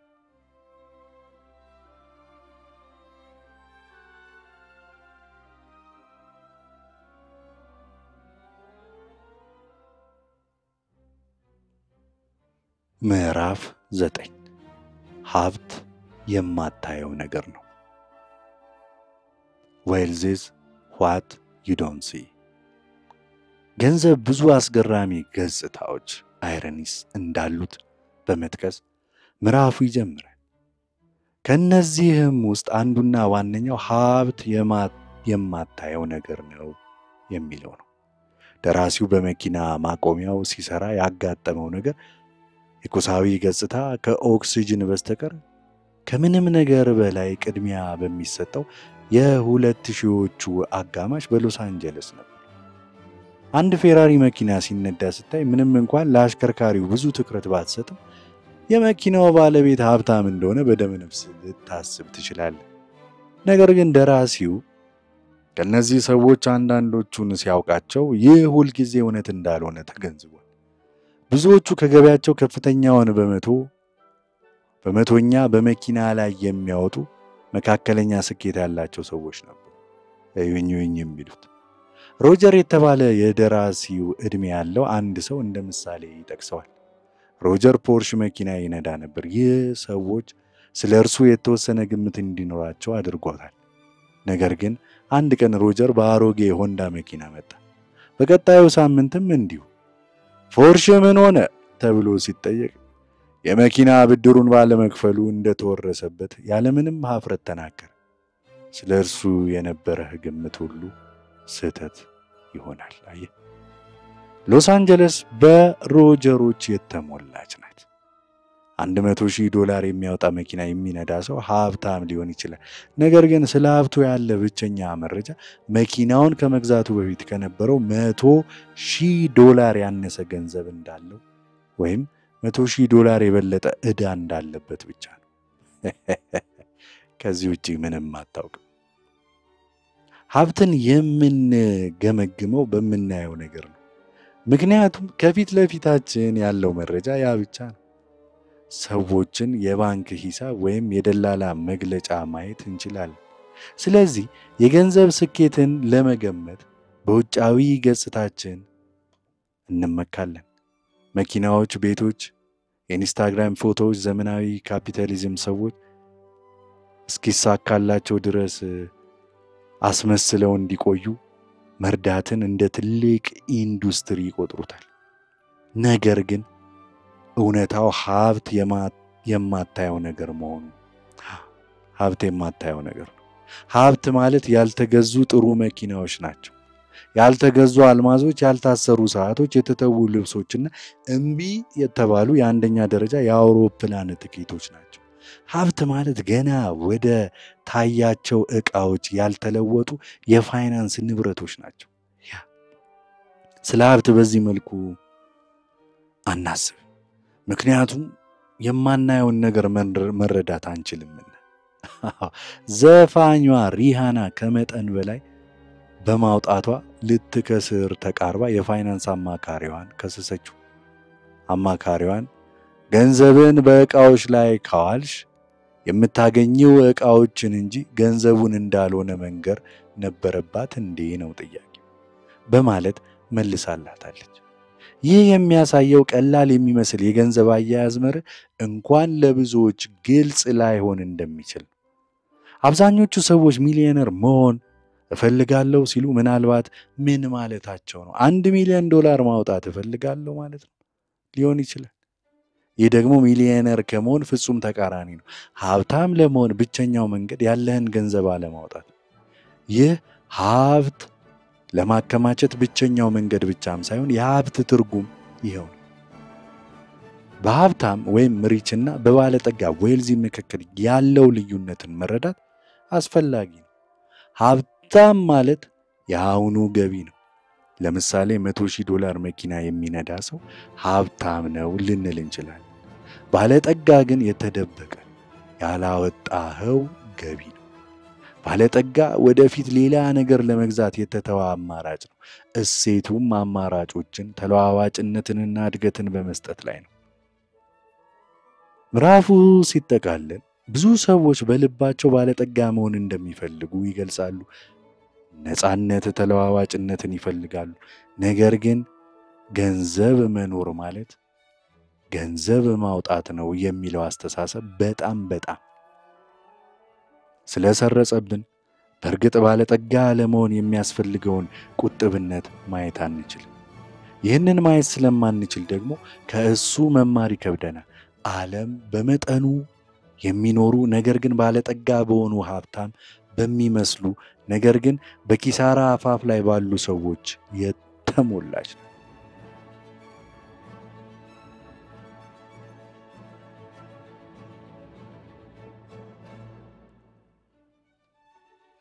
ምዕራፍ 10 ገንዘብህን ቆጥብ። ሴቭ ማኒ። ይህ ምዕራፍ ገንዘብ በቆጠብ ምን ያህል አስፈላጊ እንደሆነና ለምን ብዙ ሰዎች ይህንን ለማድረግ መነሳሳት እንደሚያስፈልጋቸው በማብራራት ይጀምራል። ከተወሰነ የገቢ ደረጃ በላይ ያሉ ሰዎች በ3 ይከፈላሉ ይላል። የሚቆጥቡ፣ መቆጠብ እንደሚችሉ የሚያስቡ ወይም የማያስቡ እና መቆጠብ እንደሚያስፈልጋቸው የሚያስቡ። ይህ ክፍል በተለይ ለኋለኞቹ 2 ቡድኖች የተጻፈ ነው። የመጀመሪያው ቁልፍ ሐሳብ ሀብት መገንባት ከገቢ መጠን ወይም ከኢንቨስትመንት ትርፍ ጋር ብዙም ግንኙነት የሌለው ሲሆን ከቁጠባ መጠን ሴቪንግ ሬት ጋር ግን በእጅጉ የተቆራኘ መሆኑን ደራሲው ይህንን ለማስረዳት የኃይል አጠቃቀም ቅልጥፍና ኢፊሸንሲ ወይም ምሳሌን ይጠቀማል። በ1970ዎቹ ዓለም የነዳጅ እጥረት ያጋጥማታል ተብሎ ሲሰጋ ትልቁ መፍትሄ የመጣው ተጨማሪ ነዳጅ ከማግኘት ወይም ከማውጣት ብቻም ሳይሆን መኪናዎችን፣ ፋብሪካዎችንና ቤቶችን የበለጠ ኃይል ቆጣቢ ማድረግ ላይ ነው። ዩናይትድ ስቴትስ በ1950 ከነበረው ጋር ሲነጻጸር ዛሬ $1 የሀገር ውስጥ ምርት ጂዲፒ 60% ያነሰ ኃይልን ትጠቀማለች። ይህ የሚያሳየው የኃይል ሀብትን ያሳደግነው ያለንን ኃይል በመጨመር ሳይሆን የሚያስፈልገንን ኃይል በመቀነስ መሆኑ። ተጨማሪ ኃይል ማግኘት ከቁጥጥራችን ውጪ በሆኑ ነገሮች ላይ የተመሰረተ ሊሆን ይችላል። ነገር ግን የምንጠቀመውን ኃይል በብቃት መጠቀም በአብዛኛው በእኛ ቁጥጥር ስር። ይህ መርህ ከገንዘባችን ጋር በተያያዘም ይሰራል። የኢንቨስትመንት ትርፍ ሀብታም ሊያደርገን ይችላል። ነገር ግን የኢንቨስትመንት ስትራቴጂ ይሰራ እንደሆነ ለምን ያህል ጊዜ እንደሚሰራ እና ገበያዎች ይተባበሩ እንደሆነ ሁልጊዜም አጠራጣሪ ነው። የግል ቁጠባና ልከኝነት ግን በገንዘብ ቀመር ውስጥ የበለጠ በእኛ ቁጥጥር ስር ያሉና ወደፊት እንደ ዛሬው ውጤታማ የመሆን 100% እድል ያላቸው ክፍሎች ናቸው። ሀብት መገንባትን ተጨማሪ ገንዘብ ወይም ትልቅ የኢንቨስትመንት ትርፍ እንደሚጠይቅ አድርገን ካየነው ተስፋ ልንቆርጥ እንችላለን። ነገር ግን በራሳችን ቁጠባና ቅልጥፍና እንደሚቀንስ ወይም እንደሚንቀሳቀስ ካየነው መንገዱ የበለጠ ግልጽ ይሆናል። ሀብት ማለት ካወጣኸው በኋላ የተጠራቀመው ትርፍራፊ ነው። ያለ ከፍተኛ ገቢ ሀብት መገንባት ቢቻልም ያለ ከፍተኛ የቁጠባ መጠን ግን ሀብት መገንባት እድልም የለም። ይህ የትኛው የበለጠ አስፈላጊ እንደሆነ በግልጽ ያሳያል። ከዚህም በላይ የሀብት ዋጋ አንጻራዊ ነው። ከሚያስፈልግ ነገር አንጻር ይለካል። ሁለት ሰዎች እኩል የተጣራ ሀብት ወይም ኔትወርዝ ቢኖራቸውና አንደኛው ከሌላኛው የተሻለ ባለ ሀብት ቢሆን በገንዘቡ አጠቃቀም ረገድ የበለጠ ቀልጣፋ የሆነውና በትንሽ ገንዘብ ደስተኛ መሆን የሚችለው ሰው የበለጠ ህይወት ሊኖር ይችላል። በትንሽ ገንዘብ ደስተኛ መሆንን መማር ባለህና በምትፈልገው መካከል ክፍተት ይፈጥራል። ከተወሰነ የገቢ ደረጃ በላይ የምናወጣው ወጪ በአብዛኛው ከራሳችን ኢጎ ወይም ኩራት ጋር የተያያዘ ነው። ይህም ለሰዎች ገንዘብ እንዳለን ለማሳየት የምናደርገው ነው። ቁጠባን በኢጎአችንና በገቢያችን መካከል ያለው ክፍተት እንደሆነ ስንረዳ ለምን ጥሩ ገቢ ያላቸው ብዙ ሰዎች ትንሽ እንደሚቆጥቡ እንገነዘባለን። የቁጠባ መጠንን ለመጨመር ከሁሉ የላቁ መንገዶች አንዱ ገቢን መጨመር ሳይሆን ትህትናን መጨመር ነው። ገንዘብ ለመቆጠብ የተለየ ምክንያት አያስፈልግም። ሰዎች ለቤት መግዣ፣ ለአዲስ መኪና ወይም ለጡረታ ይቆጥባሉ። ይህ ጥሩ ነው። ነገር ግን መቆጠብ የግድ አንድን የተወሰነ ነገር የመግዛት ግብን አይጠይቅም። እንዲሁ ለመቆጠብ ብቻ መቆጠብ ትችላለህ። እንዲያውም መቆጠብ ይገባል። ያልተወሰነ የወጪ ግብ መቆጠብ አማራጮችን ተለዋዋጭነት ይሰጣል።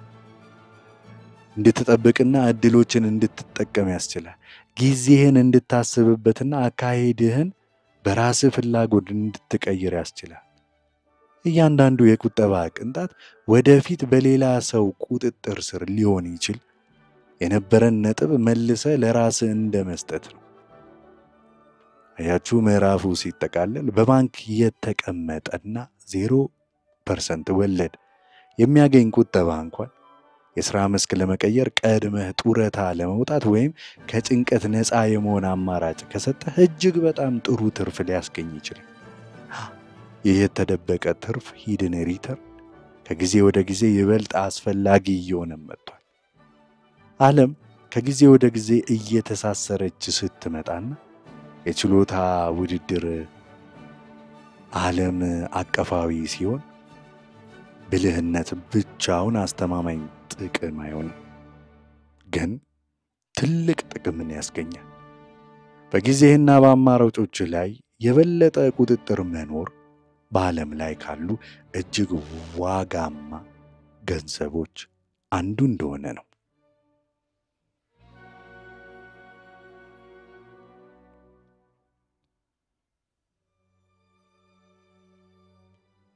ምዕራፍ 11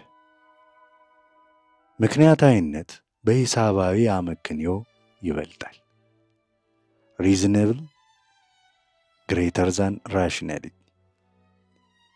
በገንዘብ አያያዝና የኢንቨስትመንት ውሳኔዎች ላይ ስኬታማ ለመሆን ስንጥር ፍጹም ሂሳባዊ አመክንዮ ራሽናሊቲ ላይ የተመሰረቱ ውሳኔዎችን ብቻ ለመከታተል መሞከር ሁል ጊዜም የተሻለ መንገድ ላይሆን ይችላል።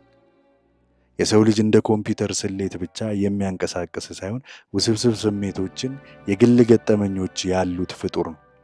ስለዚህ በወረቀት ላይ ትክክል መስለው የሚታዩ ስልቶች በተግባር ግን ለመኖር አስቸጋሪ ሊሆኑ ይችላሉ። ይልቁንም ምክንያታዊ ወይም ሪዝነብል አካሄድን መከተል የበለጠ ጠቃሚ። ምክንያታዊ አካሄድ ማለት ለረጅም ጊዜ ልንጸናበት የምንችለውን ከስሜታችንና ከኑሮ ዘይቤያችን ጋር የሚስማማውን ስልት መምረጥ ማለት ነው።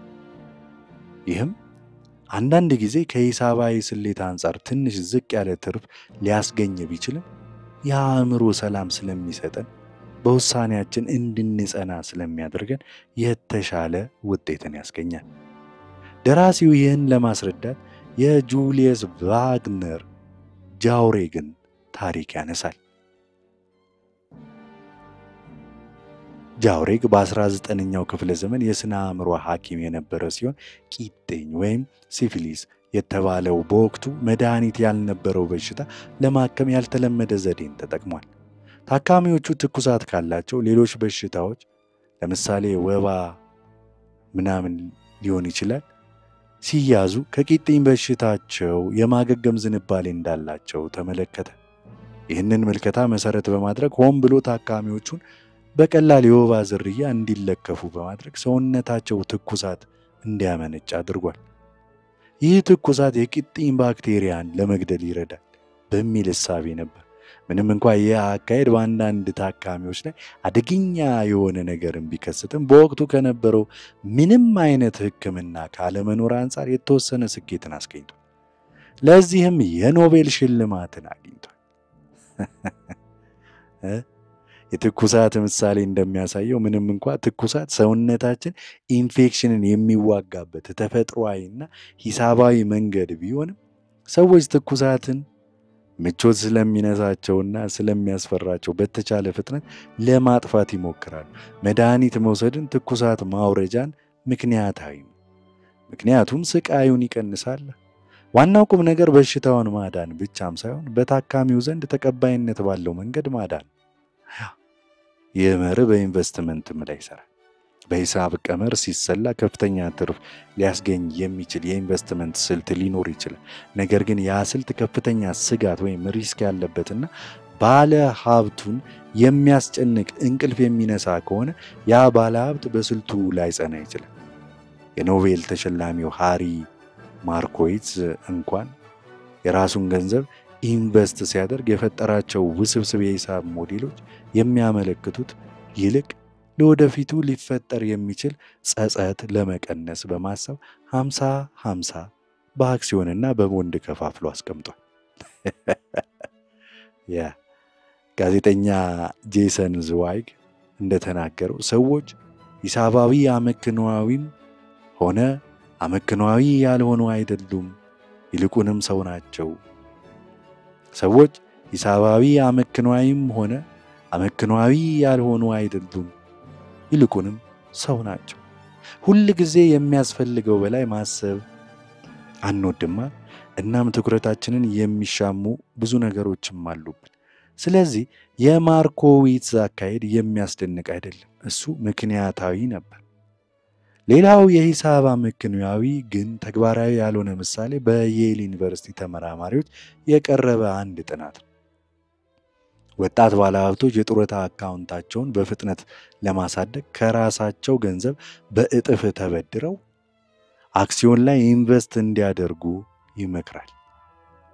በሂሳብ ሲታይ ይህ ትርፋማ ሊሆን ይችላል። ነገር ግን ገበያው በከፍተኛ ሁኔታ ቢወድቅና ያ ባለ ሀብት ሙሉ ገንዘቡን ቢያጣ በስሜት ተጎርቶ ከገበያ ሊወጣ ይችላል። በኢንቨስትመንት ስልት ፍቅር እንዲኖርህ መሞከር ምክንያታዊ ሊሆን ይችላል። ምንም እንኳን በወረቀት ላይ ከሌላ ስልት አንጻር ትንሽ ዝቅ ያለ ውጤት ቢያሳይም ስልቱ መውደድህ በአስቸጋሪ ጊዜያት እንድትጽናናበት የረጅም ጊዜ ተጠቃሚ እንድትሆን ይረዳል። ጽናት ለስኬት ቁልፍ ነው። ጽናት ለስኬት ቁልፍ ነው። ሌሎች ምክንያታዊ የገንዘብ ባህሪያት አሉ። ለምሳሌ የቤት ፍቅር ሆም ባያስ ተብሎ የሚታወቀው ባለሀብቶች በሀገራቸው ኩባንያዎች ላይ በብዙ ኢንቨስት የማድረግ ዝንባሌ ምክንያታዊ ሊሆን ይችላል። ምክንያቱም ከማያውቁት የውጭ ኩባንያ ይልቅ በሀገር ውስጥ ኩባንያ ላይ እምነት መጣል ይቀላቸዋልና ነው። እንዲሁም አነስተኛ ገንዘብ ለቀልድ ወይም ለፍላጎት ብቻ በተመረጡ አክሲዮኖች ላይ መዋል፣ እንደ ጆን ብራውን ምሳሌ መውሰድ ቀሪውን ትልቅ ኢንቨስትመንት ክፍል በትክክለኛው መንገድ ለማስተዳደር ሊረዳ ይችላል። የቫንጋርድ መስራች ጃክ ቦንግ እንኳን ለቤተሰብ ሲል በልጁ የሚተዳደር ከፍተኛ ክፍያ በሚያስከፍሉ ፈንዶች ላይ ኢንቨስት ያደርጋል። ሕይወት ሁሉ ጊዜ ወጥ አይደለችማ።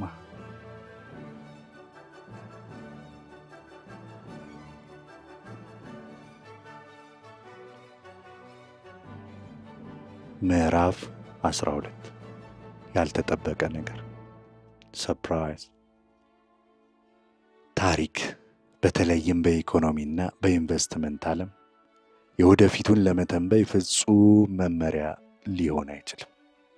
የስታንፎርድ ፕሮፌሰር ስኮት ሳጋን እንዳለው ከዚህ በፊት ተከስተው የማያውቁ ነገሮች ሁልጊዜ ይከሰታሉ። ይህ አባባል ባለሀብቶች ሊገነዘቡት የሚገባ ትልቁ እውነት ነው። ባለሀብቶችና ኢኮኖሚስቶች ብዙውን ጊዜ ያለፉትን ክስተቶች በመመርኮዝ የወደፊቱን ለመተንበይ ይሞክራሉ።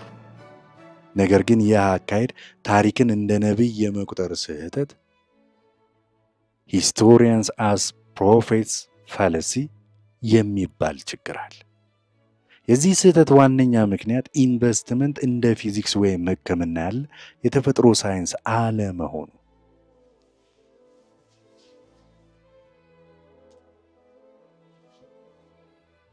በተፈጥሮ ሳይንስ ያለፉ ክስተቶች የወደፊቱን ለመተንበይ አስተማማኝ መሰረት ሊሆኑ ይችላሉ። ለምሳሌ የኩላሊት አሰራር ዛሬም ከሺህ ዓመት በፊት እንደነበረው። ነገር ግን ኢንቨስትመንት በሰዎች ባህሪ ላይ የተመሰረተ ነውና ሰዎች ደግሞ ስሜት፣ ፍርሃት፣ ስግብግብነት የየራሳቸው የሆነ የተሳሳተ ግንዛቤ ያሏቸው ፍጡራን ናቸው። በጣም አስፈላጊ የሆኑት ኢኮኖሚያዊ ክስተቶች ብዙውን ጊዜ ያልተጠበቁና ከዚህ በፊት ታይተው የማያውቁም ናቸው። ለምሳሌ ታላቁ የኢኮኖሚ ድቀት ግሬት ዲፕሬሽን፣ ሁለተኛው የዓለም ጦርነት፣ የሴፕቴምበር 11 ጥቃት፣ የ2008 የገንዘብ ቀውስ በወቅታዊ ያልተጠበቁና ከፍተኛ ተጽዕኖ ያሳደሩ ክስተቶች ነበሩ። እነዚህ ክስተቶች ሲከሰቱ ከነሱ በፊት የነበረው ታሪክ ሊመጣ ያለው ነገር በግልጽ አላሳየም ነበር። ታሪክ የወደፊቱን ድንበር ለመወሰን ጥቅም ላይ መዋል የለበትም። ለምሳሌ የፉኩሺማ የኒውክሌር ማብለያ በ2011 በሱናሚ ሲመታ የተገነባው ከዚህ ቀደም በታሪክ ከተመዘገበው እጅግ የከፋ የመሬት መንቀጥቀጥን ለመቋቋም ነበር። ነገር ግን ያ ሱናሚ ከታሰበው በላይ የከፋ ሆነ። ይህም የሚያሳየው ያለፈው ከፍተኛ ወይም ዝቅተኛ የወደፊቱን ከፍተኛ ወይም ዝቅተኛ መወሰን እንደማይችል።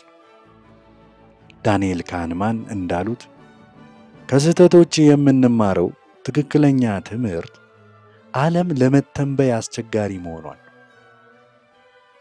አንድ ያልተጠበቀ ነገር ሲከሰት ዳግመኛ ይህ ስህተት አይደገምም ከማለት ይልቅ ዓለም ራሷ ያልተጠበቁ ነገሮች መኖሪያ መሆኗን መገንዘብ ይገባል። ሌላው የታሪክ መረጃን በጥንቃቄ መጠቀም የሚያስፈልግበት ምክንያት ኢኮኖሚና የገበያ አወቃቀሮች በጊዜ ሂደት ስለሚለወጡ። ለምሳሌ የ401K የጡረታ ቁጠባ እቅድ በቅርብ ጊዜ የተፈጠረ ነው። 42 ዓመት ገደማ ያስቆጠረ። ስለዚህ ከዛ በፊት የነበረው የጡረታ አያያዝ ልምድ ለዛሬው ሙሉ በሙሉ ላይሰራ ይችላል።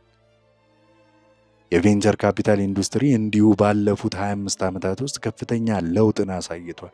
የናይኪ መስራች ፊል ናይት ኩባንያውን ሲጀምር ቬንቸር ካፒታል የሚባል ነገር አልነበረም ብሏል።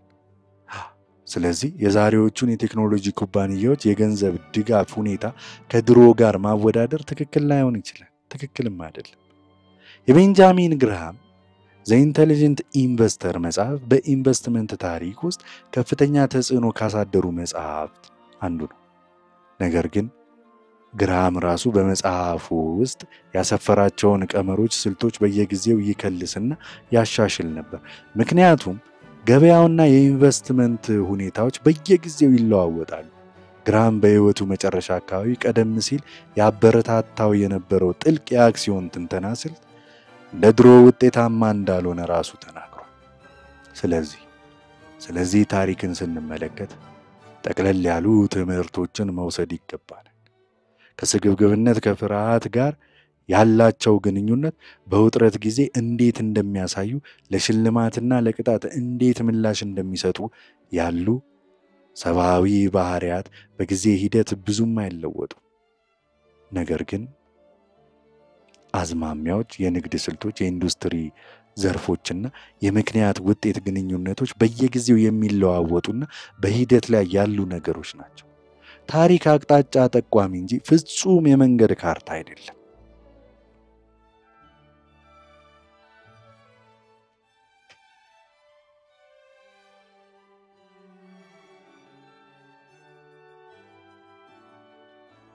ምዕራፍ 13 ለስህተት ቦታ መተው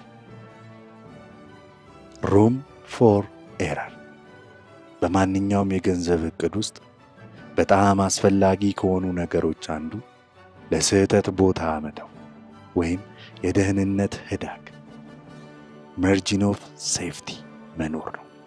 ይህ ማለት ዕቅዶቻችን በትክክል እንደጠበቅነው ላይሄዱ እንደሚችሉ አምኖ መቀበልና ለዚህም ዝግጅት ማድረግ ማለት ነው። የካርድ ቆጠራ በብላክ ጃክ ጨዋታ ላይ እንደሚያሳየው ምንም እንኳን ስታቲስቲካዊ ብልጫ ቢኖርህም በእያንዳንዱ እጅ እንደምታሸንፍ እርግጠኛ መሆን አትችልም። ስለዚህ ካርድ የሚቆጥሩ ሰዎች ሊመጣ የሚችለውን መጥፎ ዕድል ለመቋቋም የሚያስችል በቂ ገንዘብ መያዝ አለባቸው። ዋናው ነገር መሸነፍ ሳይሆን ከተሸነፉ በኋላ በጨዋታው ውስጥ ለመቀጠል መቻል ነው። የቤንጃሚን ግራሃም የማርጂን ኦፍ ሴፍቲ ጽንሰ ሐሳብ ዋና ዓላማ ትንበያን አስፈላጊ እንዳይሆን ማድረግ ነው ይላል። የወደፊቱን በትክክል መተንበይ ስለማንችል ውጤቱ ከተጠበቀው የተለየ ቢሆን እንኳን ችግር ውስጥ የማያስገባን ስልት መከተል ብልህነት ነው ይላል። ሰዎች ለስህተት ቦታ የመተው አስፈላጊነትን የሚዘነጉበት አንዱ ምክንያት አንድ ሰው የወደፊቱን በትክክል ያውቃል ብሎ ማሰብና ያንን ትክክለኛ ትንበያ ሙሉ በሙሉ አለ መጠቀም ራስን መጉዳት ነው ብሎ ማመን ነው። ነገር ግን ለስህተት ቦታ መተው ወግ አጥባቂ መሆን ብቻም ሳይሆን አስቸጋሪ ጊዜያትን እንድንቋቋምና የረጅም ጊዜ ጥቅሞችን እንድናገኝ ያስችለናል። የማይክሮሶፍትን ገና ወጣት ኩባንያ በነበረበት ወቅት ቢል ጌትስ ምንም አይነት ገቢ ባይኖርም ለአንድ ዓመት የሰራተኞችን ደሞዝ ለመክፈል የሚያስችል ገንዘብ ባንክ ውስጥ እንዲኖር ይፈልግ ነበር። ዋረን ቡፌት በተመሳሳይ ሁሉ ጊዜም ከበቂ በላይ ገንዘብ እንደሚይዝ ይናገራል። ለተጨማሪ ትርፍ እድል ብዬ የአንድ ሌሊት እንቅልፌን እንኳን አልለውጥም ይላል። ለስህተት ቦታ መተው በተለያዩ መንገዶች ሊተገበር ይችላል። አንደኛ የገበያ መዋዠቅን መቋቋም መቻል። የአክሲዮኖች ዋጋ በ30% ቢወድቅ በሂሳብ ደረጃ ልንቋቋመው እንችል ይሆናል። ነገር ግን በስሜት ደረጃስ ነው ጥያቄው። በራስ መተማመናችን ሊጠፋና በተሳሳተ ጊዜ የተሳሳተ ውሳኔ ልንወስን እንችላለን። ለጡረታ ስንቆጥብ ይህ መርህ ይሰራል። ታሪካዊ የአክሲዮን ገበያ ዓመታት ትርፍን ለምሳሌ 6.8% ከዋጋ ግሽበት በኋላ እንደ መነሻ ብንወስድም የወደፊቱ ትርፍ ከዚህ ሊያንስ እንደሚችል ማሰብ አለብን። ደራሲው ለራሱ የኢንቨስትመንት ዕቅድ የወደፊቱ ትርፍ ከታሪካዊው አማካይ በ1/3 ያነሰ እንደሚሆን ያስባል። ይህ የሱ ማርጂን ኦፍ ሴፍቲ ነው። ከስህተት ዕዳግ ጋር ተያያዥነት ያለው ሌላው ጽንሰ ሐሳብ የሩሲያ ቁማር በስታቲስቲክስ ሊሰራ ይገባል የሚለው አስተሳሰብ። ይህ ማለት ጥሩ ዕድል favorable odds ቢኖርም እንኳን መጥፎ ውጤት ዳውንሳይድ በፍጹም ተቀባይነት የሌለው ሲሆን ያንን ስጋት መውሰድ የለብንም። ናሲም ታሌብ እንዳለው ስጋትን መውደድ ትችላለህ፣ ነገር ግን ጥፋትን ወይም ሩዊን መሆንን ሙሉ በሙሉ መጥላት አለብህ። ማንኛውም ነገር የመክሰር ዕድል ካለው ምንም ያህል ትንሽ እንኳን ቢሆን በህይወት ዘመን ቢያንስ አንድ ጊዜ ያንን መጥፎ ውጤት ልታየው ትችላለህ። ያ መጥፎ ውጤት ጥፋት የሚያስከትል ከሆነ ምንም ያህል ጥሩ ዕድል ቢኖረውም ያንን ስጋት መውሰድ ጥበብ አይደለም። ብድር ወይም ሊቨሬጅ እዚህ ላይ ዋነኛ ጠላት ነው። ምክንያቱም የተለመዱ ስጋቶችን ወደ ጥፋት ሊለውጥ ይችላል። ለስህተት ቦታ መተው ያልተጠበቁና ሊታሰቡ የማይችሉ አደጋዎችን ለመከላከል ይረዳል። በስታሊንግራድ ጦርነት ወቅት የመስክ አይጦች የጀርመን ታንኮችን የኤሌክትሪክ መስመሮች በመብላት ከጥቅም ውጪ እንዳደረጓቸው የሚገልጸው ታሪክ እጅግ ያልተጠበቁ ነገሮች እንኳን ሊከሰቱ እንደሚችሉ ያሳያል። ስለዚህ ዋነኛ የገንዘብ ድክመት ሊሆን የሚችለው የአጭር ጊዜ ወጪዎችን ለመሸፈን ሙሉ በሙሉ በደሞዝ ላይ መተማመንና ምንም አይነት ቁጠባ አለመኖር ነው። ላልተጠበቁ ወጪዎች መቆጠብ እጅግ አስፈላጊ ነው።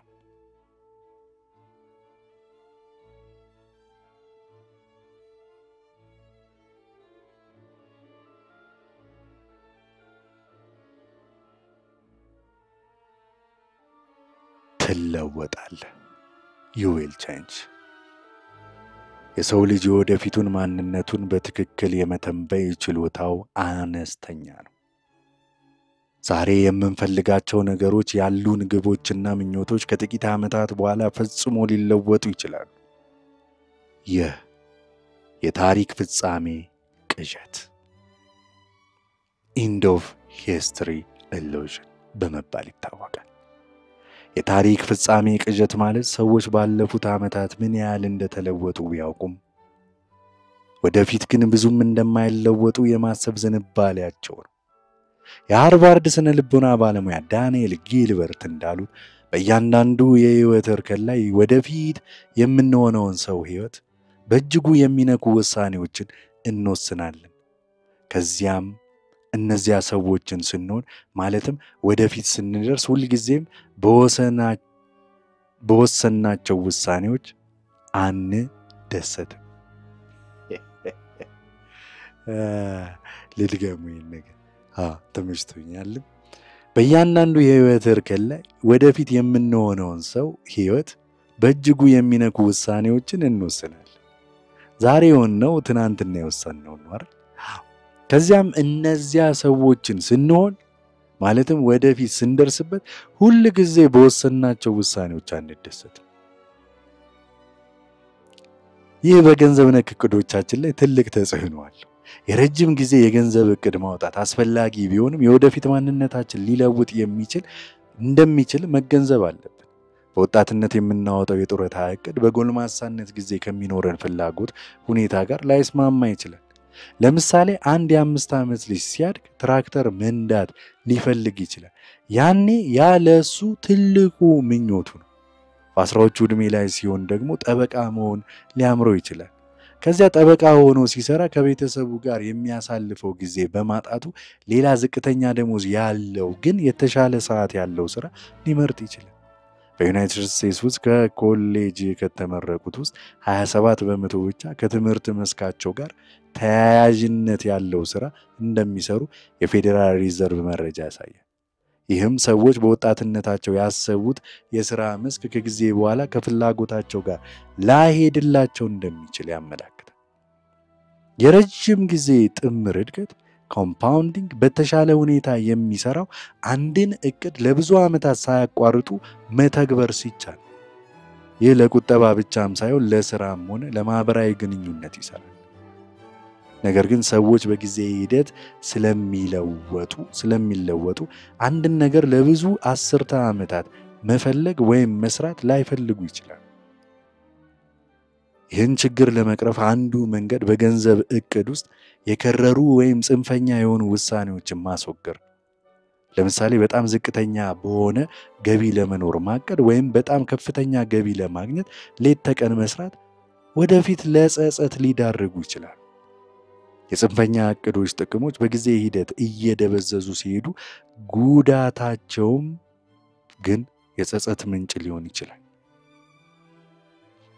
በእያንዳንዱ የሥራ ህይወት ምዕራፍ ላይ መካከለኛ ዓመታዊ ቁጠባ፣ መካከለኛ የትርፍ ጊዜ፣ መካከለኛ ያልበለጠ የሥራ ጉዞ ርቀትና ቢያንስ ከመካከለኛ ያልቀነሰ ከቤተሰብ ጋር የሚያሳልፉት ጊዜ እንዲኖር ማቀድ እቅዱን ለረጅም ጊዜ ለመከተል ጸጸትን ለማስወገድ ይረዳል።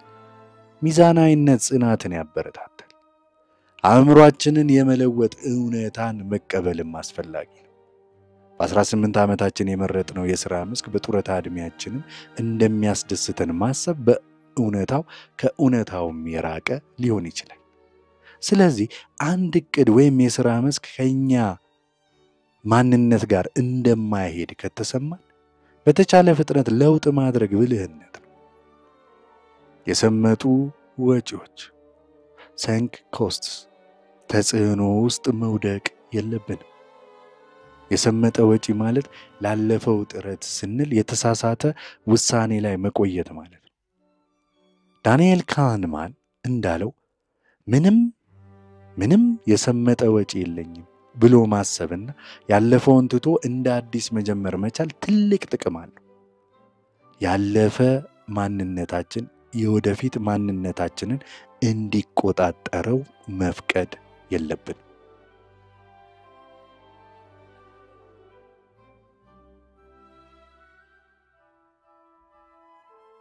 ምዕራፍ 15 በነፃ የሚገኝ ምንም ነገር የለም።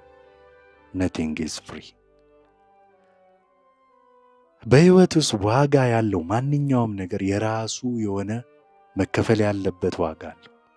ይህ ዋጋ ሁልጊዜ በገንዘብ መልክ ላይሆን ይችላል። ብዙውን ጊዜ ጊዜ፣ ጥርጣሬ፣ ስጋት፣ ፍርሃትና መዋዠቅን መቋቋም ሊሆን ይችላል። የጀነራል ኤሌክትሪክ የቀድሞ ዋና ሥራ አስፈጻሚ ጄፍ ኢሚልት ኩባንያው ችግር ውስጥ በወደቀበት ወቅት ማንኛውም ሥራ ያንን ሥራ የማትሠራው አንተ ስትሆን ቀላል ይመስላል ብለው ነበር። ማንኛውም ሥራ ያንን ሥራ የማትሠራው አንተ ስትሆን ያቀላል። ይህ የሚያሳየው የማንኛውም ስኬት ዋጋ ከሩቅ የሚመለከተው ሰው ላይ ታይ ወይም ላይገባው ይችላል። በአክሲዮን ገበያ ላይም ኢንቨስት ማድረግ ጥሩ ምሳሌ ነው። ለረጅም ጊዜ አክሲዮኖችን መያዝ ከፍተኛ ትርፍ ሊያስገኝ ይችላል። ለምሳሌ S&P 500 ኢንዴክስ በ50 ዓመታት ውስጥ እስከ 2018 119 እጥፍ ጨምሯል። ይህ ቀላል ይመስላል፣ ነገር ግን ይህን ለማሳካት የተከፈለው ዋጋ ማወቅ ያስፈልጋል። የኢንቨስትመንት ስኬት ዋጋ ገንዘብን ክፍያም አይደለም። ይልቁንም የገበያ መዋዠቅ፣ ፍርሃትን፣ ጥርጣሬን፣ እርግጠኛ አለመሆንንና ጸጸትን መቻል። እነዚህ ስሜቶች በተለይ ገበያው በሚወድቅበት ወቅት በጣም ከባድ ሊሆኑ ይችላሉ። ብዙ ባለሀብቶች ይህንን ዋጋ ለመክፈል አይፈልጉም። ትርፉን ይፈልጉታል፣ ነገር ግን መዋዠቁን አይፈልጉም። ልክ መኪና እንደ መግዛት ነው። የመኪናውን ዋጋ መክፈል አለብህ፣ ወይም ርካሽ መኪና መፈለግ አለብህ፣ ወይም መስረቅ አለብህ። አብዛኛው ሰው የመስረቅን አማራጭ እንደማይመርጥ ሁሉ በኢንቨስትመንት ያለ ዋጋ ትርፍ ለማግኘት መሞከር አደገኛ ነው። የገበያ መዋዠቅን እንደ ቅጣት ወይም ፋይን ሳይሆን እንደ ክፍያ ፊ መመልከት ያስፈልጋል። ቅጣት መጥፎ ነገር ስላደረግን የምንከፍለው ሲሆን፣ ክፍያ ግን ጥሩ ነገር ለማግኘት የምንከፍለው ነው። ወደ ዲዝኒላንድ ለመግባት እንደምንከፍለው $100 ማለት ነው። የገበያ መዋዠቅም ለከፍተኛ የረጅም ጊዜ ትርፍ የምንከፍለው የመግቢያ ክፍያ። ይህንን ክፍያ ለመክፈል ፈቃደኛ መሆንና መቀበል የረጅም ጊዜ ኢንቨስትመንት ግቦችን ለማሳካት ቁልፍ ነው። ያለበለዚያ ባለሀብቶች ገበያው ሲወድቅ በድንጋጤ ንብረታቸውን በመሸጥ የባሰ ኪሳራ ሊደርስባቸው ይችላል። ለምሳሌ የኔትፍሊክስ አክሲዮን ከ2002 እስከ 2018 ባለው ጊዜ ውስጥ ከ35,000% በላይ ትርፍ አስገኝቷል። ነገር ግን በዚሁ ጊዜ ውስጥ 94 በመቶ የሚሆኑ ቀናት የአክሲዮኑ ዋጋ ከዚህ ቀደም ከነበረው ከፍተኛ ዋጋ በታች ነበር። ይህ የሚያሳየው ከፍተኛ ትርፍ ለማግኘት ከፍተኛ መዋዠቅን መታገስ እንደሚያስፈልግ ነው። ብዙ ታክቲካል የሚባሉ የጋራ ኢንቨስትመንት ፈንዶች ገበያውን በመገመት መዋዠቅን ለማስወገድ ይሞክራሉ። ነገር ግን ሞርኒንግ ስታር ያደረገው ጥናት እንደሚያሳየው አብዛኛዎቹ እነዚህ ፈንዶች ዝም ብሎ ገበያውን ከመከተል ለምሳሌ 60-40 የአክሲዮን ቦንድ ድብልቅ የተሻለ ውጤት አላመጡ። ዋጋን ለማስወገድ መሞከር ብዙውን ጊዜ ወደ የባሰ ውጤት ይመራል። ስለዚህ የኢንቨስትመንት ስኬት ዋጋ ምን እንደሆነ መገንዘብ ያንን ዋጋ ለመክፈል ዝግጁ መሆን ያስፈልጋል። የገበያ መዋዠቅና እርግጠኛ አለመሆን የረጅም ጊዜ ትርፍ ለማግኘት የሚከፈሉ የማይቀሩ ክፍያዎች ናቸው። ይህንን እንደ ቅጣት ሳይሆን እንደ ኢንቨስትመንት እድል መቁጠር በአስቸጋሪ ጊዜያት ጸንቶ ለመቆየትና የረጅም ጊዜ ግቦችን ለማሳካት ይረዳል።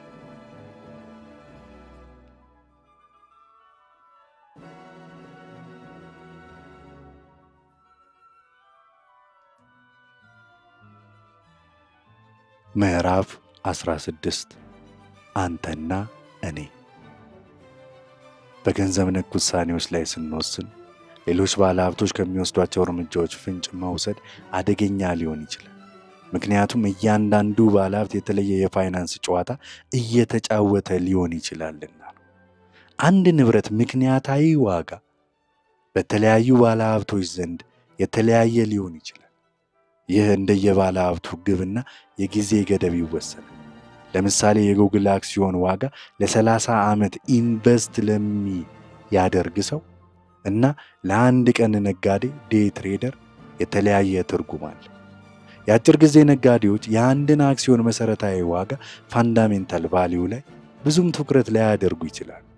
ለእነርሱ ዋናው ነገር የአክሲዮኑ ዋጋ በአጭር ጊዜ ውስጥ ለምሳሌ እስከ ምሳ ሰዓት በትክክለኛ አቅጣጫ መንቀሳቀሱ።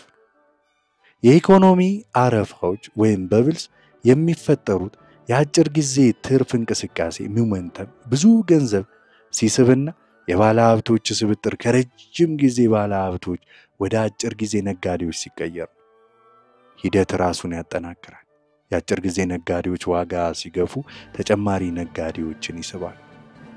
በዶት ኮም አረፋ ወቅት 1990ዎቹ መጨረሻ ብዙ ባለሀብቶች የአክሲዮኖችን የረጅም ጊዜ ዋጋ ሳይሆን የአጭር ጊዜ እንቅስቃሴ ነበር የሚመለከቱት።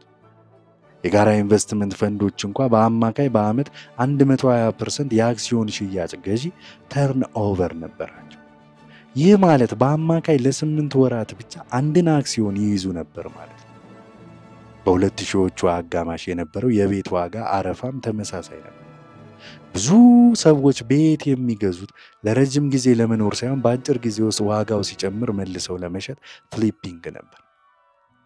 እነዚህ ገለባባጮች ወይም ፊሊፐርስ የረጅም ጊዜ የቤት ዋጋ ትንተናዎች አስፈላጊ አልነበሩም። ዋናው ነገር በሚቀጥለው ወር ዋጋ ይጨምራል አይጨምርም። የአረፋዎች ዋነኛ ጉዳት የሚከሰተው የረጅም ጊዜ ባለሀብቶች የአጭር ጊዜ ነጋዴዎችን ባህሪ መኮረጅ ሲጀምሩ።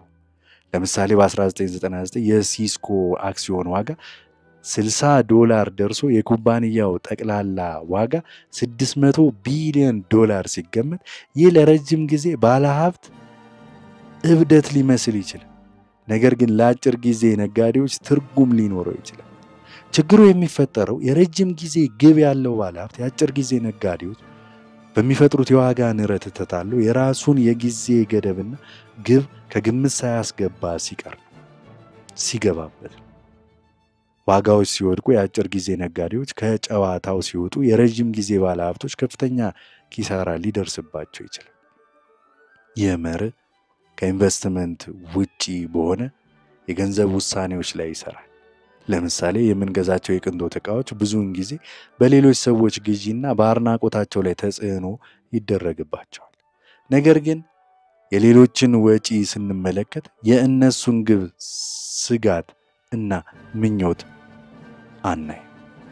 ስለዚህ የገንዘብ ውሳኔዎችን ስንወስን የራሳችንን የጊዜ ገደብ፣ ግብና የስጋት የመቋቋም አቅም መለየትና በዚያ ላይ ማተኮር እጅግ አስፈላጊ ነው። የሌሎችን ባህሪያት ከመኮረጆቻችን በፊት እነሱ የሚጫወቱት ጨዋታ ከኛ ጨዋታ ጋር የሚስማማ መሆኑን ማረጋገጥ አለበለዚያ ለኛ የማይጠቅሙ አልፎ ተርፎም የሚጎዱ ውሳኔዎችን ልንወስን እንችላለን።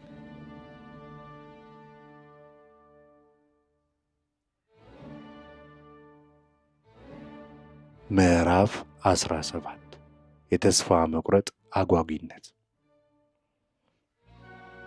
The seduction of pessimism። ተስፋ መቁረጥ ፔሲሚዝም ወይም አሉታዊ የሆነ አመለካከት ብዙውን ጊዜ ከብሩህ ተስፋ ኦፕቲሚዝም የበለጠ ብልህነት የተሞላበት አሳማኝ ሆኖ የመታየት ዝንባሌው ከፍተኛ ነው። አንድ ሰው ሁሉም ነገር ጥሩ እንደሚሆን ሲናገር በቀላሉ ልንሸነግለው ወይም ጥርጣሬ ሊሰማን ወይም እንችላለን።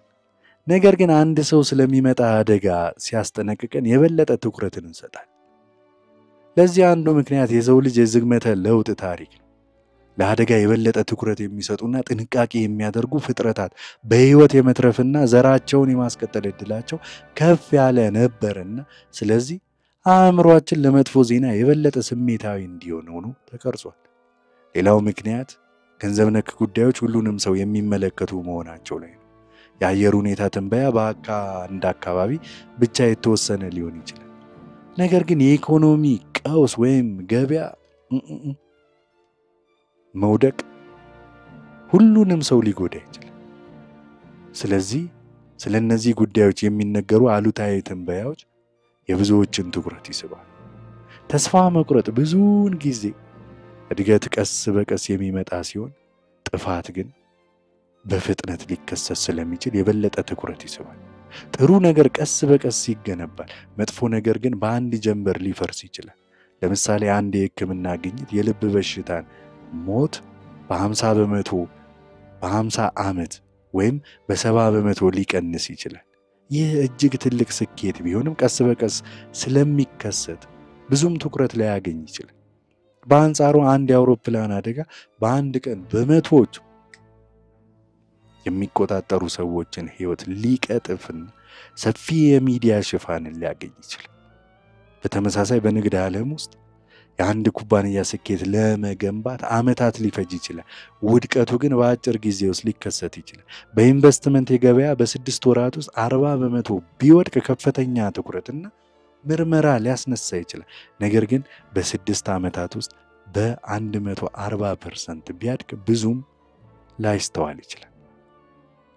ተስፋ አስቆራጭ ትንበያዎች ብዙውን ጊዜ እርምጃ ውሰድ የሚል አንድምታ ስላላቸው ትኩረት ይስባሉ። ብሩህ ተስፋ ግን ምንም ሳታደርግ ቆይ የሚል መልእክት ሊኖረው ስለሚችል ብዙም አጓጊ አይሆንም። አንድ ሰው አክሲዮንህ ሊከስር ነው ሲልህ የሆነ ነገር እንድታደርግ ይገፋፋል። ሁሉም ነገር ጥሩ ይሆናል ሲልህ ግን ዝም ብለህ እንድትቀመጥ ይመክራል። ነገር ግን ለረጅም ጊዜ ሲታይ ብሩህ ተስፋ ብዙውን ጊዜ ትክክለኛው አካሄድ ነው። እድገት የሰው ልጅ ዋነኛ መገለጫ ነው። ችግሮች ይፈጠራሉ፣ ነገር ግን መፍትሄዎች ይገኛሉ። ፈጠራና ምርታማነት በጊዜ ሂደት የኑሮ ደረጃን ያሻሽላሉ።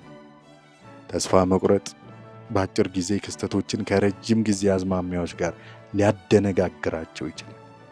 ለምሳሌ በ1945 ጃፓን በጦርነት የወደመች ሀገር ነበር። በወቅቱ አንድ ሰው ጃፓን በዓለም ላይ ካሉ ታላላቅ የኢኮኖሚ ኃይሎች አንዷ እንደምትሆን ቢተነብይ እብድ ነበር። ማንም ሰው አያምኑ። ነገር ግን የሆነው ነገር ያ ነበር። ስለዚህ ተስፋ አስቆራጭ ዜናዎችን፣ ትንበያዎችን ስንሰማ ሁል ጊዜ ነገሮችን በሰፊው የጊዜ ገመድ ውስጥ መመልከትና የሰው ልጅ የመላመድና ችግሮችን የመፍታት አቅምን ከግምት ውስጥ ማስገባት ያስፈልጋል። የገበያ መዋዠቅና የኢኮኖሚ ውድቀቶች የረጅም ጊዜ እድገትን አካል መሆናቸውን መገንዘብ አስፈላጊ ነው። ብሩህ ተስፋ ማለት ችግሮችን ችላ ማለት ሳይሆን የሰው ልጅ ችግሮችን የመፍታት አቅም እንዳለው ማመን እና የረጅም ጊዜ እድገት የማይቀር መሆኑን መረዳት ላይ ነው። በኢንቨስትመንቱ ስኬታማ ለመሆን የዚህን የረጅም ጊዜ ብሩህ ተስፋ ዋጋ መክፈል ማለትም አጭር ጊዜ መዋዠቅን መታገስ ያስፈልጋል።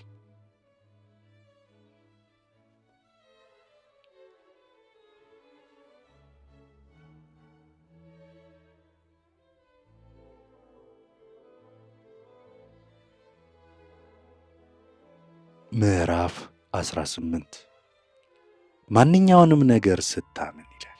when you will believe anything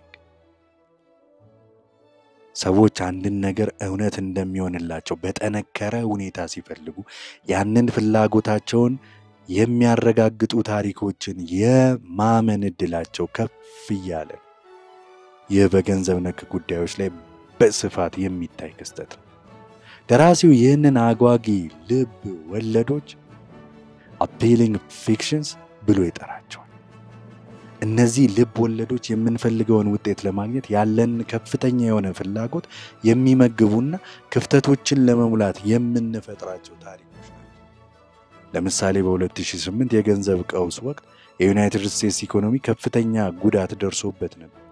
ነገር ግን ይህ ጉዳይ በአብዛኛው በተጨባጭ የኢኮኖሚ አቅም ላይ የተመሰረተ ሳይሆን ሰዎች በፈጠሩት አሉታዊ ትርክት ናሬቲቭ ዳሜጅ ላይ የተመሰረተ ነበር። ሰዎች ኢኮኖሚው መጥፎ እንደሆነ ስላመኑ ወጪያቸውን ቀንሰዋል። ንግዶችም መስፋፋትን አቁመዋል። ይህም እምነታቸውን እውን አድርጎታል። ታሪኮች በኢኮኖሚ ውስጥ ካሉ ተጨባጭ ነገሮች የበለጠ ኃይል ሊኖራቸው ይችላል። ሰዎች እምነትና ስሜት የገበያ አቅጣጫ ሊወስኑ ይችላሉ። በግል ደረጃ አንድ ነገር እውነት እንዲሆንልን ስንፈልግ ያንን ፍላጎት የሚደግፉ መረጃዎችን ብቻ የመምረጥና የማመን ዝንባሌ የሚኖረን።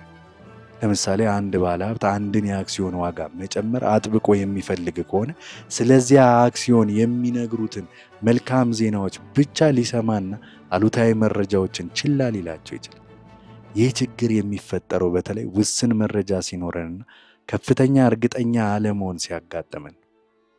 አእምሮአችን ክፍተቶችን ለመሙላት ዓለምን ለመረዳት የሚረዱ ታሪኮችን ይፈጥራል። አንድ የመናዊ አባት ልጁ በጠና ታሞበት ምንም አይነት ዘመናዊ ሕክምና የማግኘት እድል በሌለበት ሁኔታ የባህል መድኃኒት ነው የተባለውን አደገኛ ዘዴ ለመሞከር የተገደደበት ታሪክ ይህንን ያሳያል። ገንዘብ ከሌለህን ልጅ ከታመመ ማንኛውንም ነገር ታምናለህ ብሏል ሰውየው። ይህ የሚያሳየው ተስፋ መቁረጥና ከፍተኛ ፍላጎት ሲደራረቡ ለማመን የሚከብዱ ነገሮችን እንኳን ልንቀበል እንደምንችል። በገንዘብ ነክ ትንበያዎች ተመሳሳይ ነገር ይታያል። የወደፊቱን በትክክል መተንበይ እንደማንችል ብናውቅም እርግጠኛ ለመሆን ስለምንፈልግ የተለያዩ ትንበያዎችንና ታሪኮችን እንፈጥራለን ወይም እንቀበላለን። ሰዎች ስለሚያውቁት ነገር የበለጠ ትኩረት ሲሰጡ ስለማያውቁት ነገር ለምሳሌ የተፎካካሪዎቻቸው እቅድ ወይም ያልተጠበቁ የገበያ ለውጦች ግንዛቤያቸው አነስተኛ ይሆናል። ይህ ከቁጥጥር ውጪ የሆኑ ነገሮችን የመዘንጋት ችግር ይፈጥራል። ስለዚህ የገንዘብ ውሳኔዎችን ስንወስን በስሜት በፍላጎት ከመመራት ይልቅ በእውነታ ላይ የተመሰረተ ትንተና ማድረግ፣ የተለያዩ አመለካከቶችን ግምት ውስጥ ማስገባትና በተለይም የማናውቀው ብዙ ነገር እንዳለ አምኖ ለስህተት ቦታ መተው አስፈላጊ ነው።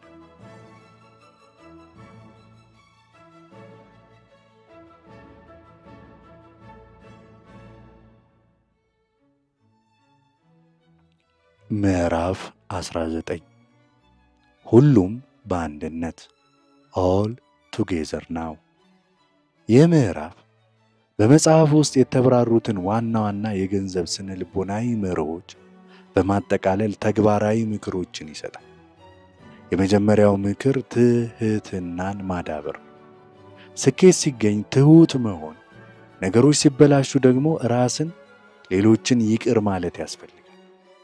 ሁለተኛ ከንቱ ኩራትን መቀነስና ሀብትን ማሳደግ ላይ ማተኮር። ቁጠባ በገቢና በከንቱ ኩራት ወይም ኢጎ መካከል ያለው ልዩነት ውጤት ነው።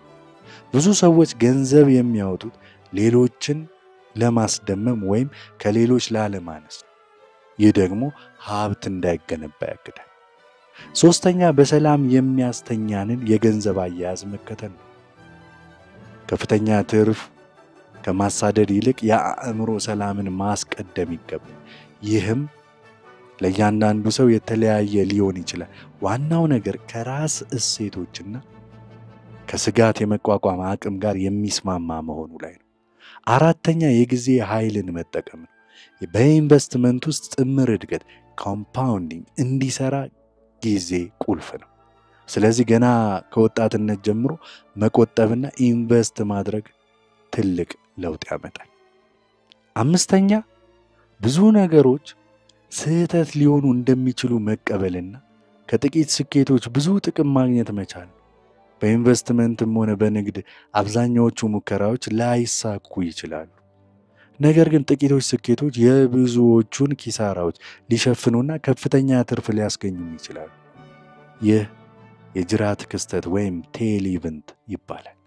ስድስተኛ ገንዘብን ጊዜን ለመቆጣጠር መጠቀም ነው።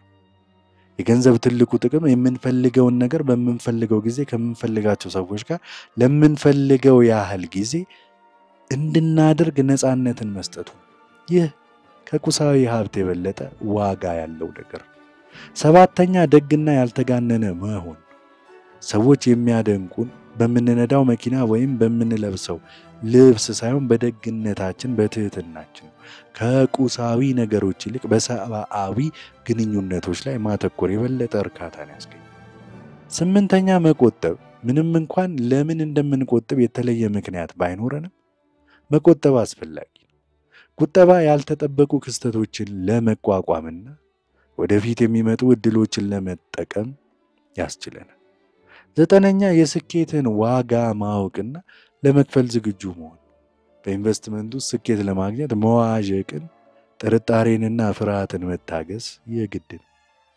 እነዚህን እንደ ቅጣት ሳይሆን እንደ ክፍያ መመልከት ያስፈልገናል። አስረኛ ለስህተት ቦታ መስጠት room for error እና ጽንፈኛ የገንዘብ ውሳኔዎችን ማስወገድ ያስፈልጋል። የወደፊቱ እርግጠኛ ስላልሆነ እቅዶቻችን ሊሳሳቱ እንደሚችሉ በማሰብ የተወሰነ ህዳግ መተው ብልህነት ነው።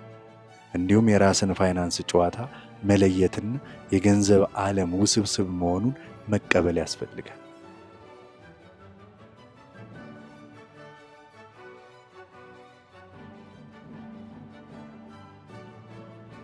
ምዕራፍ 20 የእምነት ቃሎች confessions። በዚህ መጨረሻ ምዕራፍ ደራሲው ሞርጋን ሃውሰል ስለ ራሱ የገንዘብ አያያዝ ፍልስፍና ልምዶችና ግቦች በግልጽ ያካፍለናል። ይህ ምዕራፍ በመጽሐፉ ውስጥ የተብራሩትን መርሆች በራሱ ሕይወት እንዴት እንደሚተገብራቸው የሚያሳይ። የሃውሰል ዋነኛ የገንዘብ ግብ የገንዘብ ነፃነት ፋይናንሻል ኢንዲፔንደንስ ማግኘት ነው።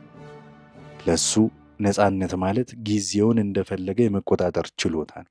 ይህም ከማንኛውም የቅንጦት ዕቃ ወይም ከፍተኛ ገቢ የበለጠ ዋጋም አለው። ይህንን ግብ ለማሳካት ገቢ እየጨመረ ቢመጣም የአኗኗር ዘይቤውን ብዙም እንዳልቀየረ ይገልጻል።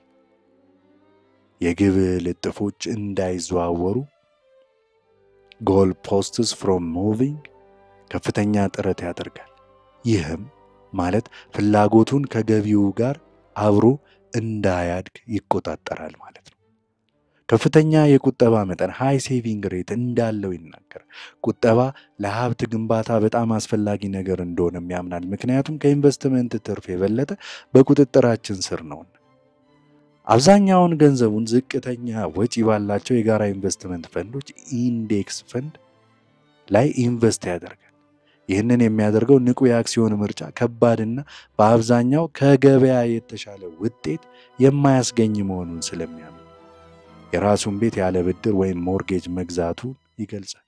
በሂሳብ ደረጃ ይህ የተሻለ ውሳኔ ላይሆን እንደሚችል ቢያውቅም፣ ለምሳሌ የብድር ወለድ ዝቅተኛ በሚሆንበት ጊዜ ገንዘቡ ኢንቨስት ማድረግ የበለጠ ትርፍ ሊያስገኝለት እየቻለ ማለት ነው። ለሚሰጠው የአእምሮ ሰላምና የነፃነት ስሜት ሲል ይህንን ውሳኔ ወስኗል።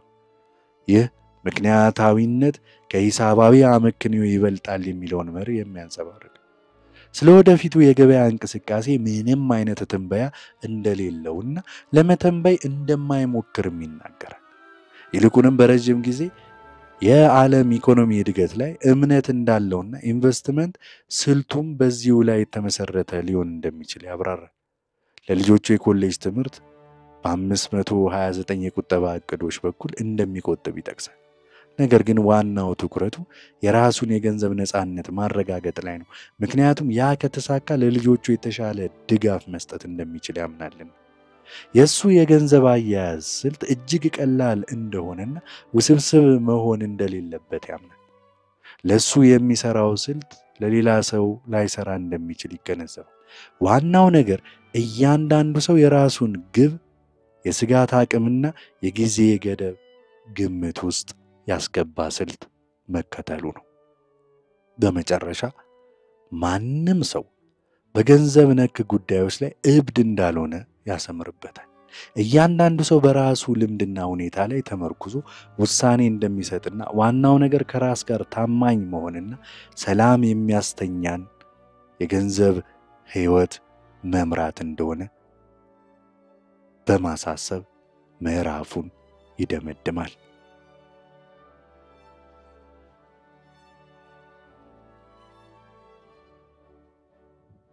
ድህረ ቃል የአሜሪካ ሸማች አስተሳሰብ አጭር ታሪክ Postscript A brief history of why the U.S.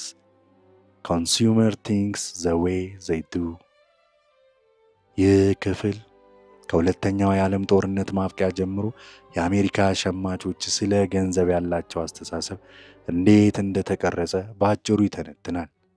ደራሲው እንደሚለው የዛሬውን የሸማች ባህሪ ለመረዳት ይህንን ታሪካዊ ዳራ መመልከት አስፈላጊ ነው። ከጦርነቱ በኋላ በነበሩ ዓመታት በተለይም በ1950ዎቹ 60ዎቹ በአሜሪካ ታይቶ የማይታወቅ የኢኮኖሚ እድገትና የኑሮ ደረጃ መሻሻልም ታይቷል። ይህ ወቅት በጋራ መግባባት ሼርድ ፕሮስፔሪቲ የሚታወቅ ነበር። ማለትም የሁሉም የገቢ ደረጃ ያላቸው ሰዎች ተጠቃሚ ሆነዋል። ይህ የጋራ እድገት የተቻለው በብዙ ምክንያቶች ነው። ከእነዚህ መካከል ጠንካራ የሰራተኛ ማህበራት፣ ከፍተኛ የግብር ምጣኔ፣ በተለይ በሀብታሞች ላይ የመንግስት ኢንቨስትመንት፣ በትምህርትና በመሰረተ ልማትና በአንጻራዊነት ዝቅተኛ የነበረው የገቢ አለመመጣጠን ይገኙበታል። በዚህ ወቅት የፍጆታ ዕቃዎች ኮንሱመር ጉድስ ለብዙሃኑ ተደራሽ ሆነው መኪና፣ ቤት፣ ቴሌቪዥንና ሌሎች የቤት ዕቃዎች የአሜሪካ ህልም አካል ሆኑ። የብድር አቅርቦት መስፋፋት ሰዎች እነዚህን ዕቃዎች እንዲገዙ አበረታቱ።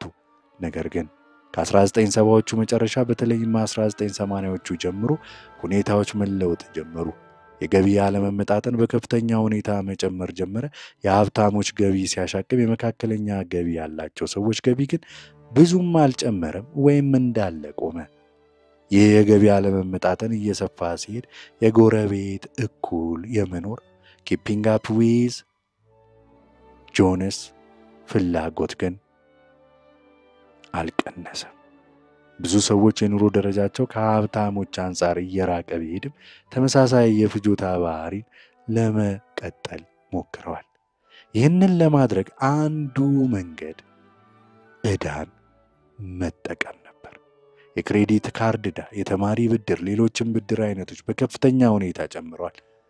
ሰዎች ገቢያቸው የማይፈቅድላቸውን የአኗኗር ዘይቤ በብድር ለመኖር ሞክረዋል። በተጨማሪም በዚህ ወቅት የግብይትና የማስታወቂያ ኢንዱስትሪዎች እጅግ ተጠናክረዋል። የፍጆታ ባህልን የሚያበረታቱ መልእክቶች በሁሉም አቅጣጫ መሰራጨት ጀምረዋል። ስኬት ከቁሳዊ ሀብት ጋር መያያዝ ጀመረ። በውጤቱም የብዙ አሜሪካውያን የገንዘብ አያያዝ ከቁጠባና ከረጅም ጊዜ እይታ ይልቅ ወደ አሁናዊ ፍጆታና ዕዳ ተኮር ሆነ። የደስታ ምንጭም ከውስጣዊ እርካታ ይልቅ በውጫዊ የቅንጦት ዕቃዎች ላይ የተመሰረተ መሆን ጀመረ። ደራሲው ይህንን ታሪካዊ ዳራ በአሁኑ ጊዜ ሰዎች ስለ ገንዘብ ያላቸውን ውስብስብና አንዳንዴም እርስ በርስ የሚጋጭ አስተሳሰብ ለመረዳት እንደሚረዳ በማሳሰብ ይደመድማል። ለምሳሌ ብዙ ሰዎች መቆጠብ እንደሚፈልጉ እየተናገሩ በተመሳሳይ ጊዜ ከፍተኛ ዕዳ ውስጥ እንደሚገቡት ለምን እንደሆነ ይህ ታሪክ ሊያስረዳ ይችላል። ይህ ዝርዝር ማብራሪያ የመጽሐፉ ዋና ዋና መልእክቶች በጥልቀት ለመረዳት እንደሚረዳችሁ ተስፋን አደርጋለሁ። በእያንዳንዱ ምዕራፍ ውስጥ ብዙ ጠቃሚ ትምህርቶች አሉ። በጥቅሉ ሲታይ ግን መጽሐፉ ገንዘብን የምንመለከተበትን መንገድ እንድንመረምር፣ የተሻለ ፋይናንስ ውሳኔዎች እንድናደርግ ያበረታታናል። ይህን ያህል እያንዳንዱን ምዕራፍ ሪቪው ለማድረግ ሞክረናል።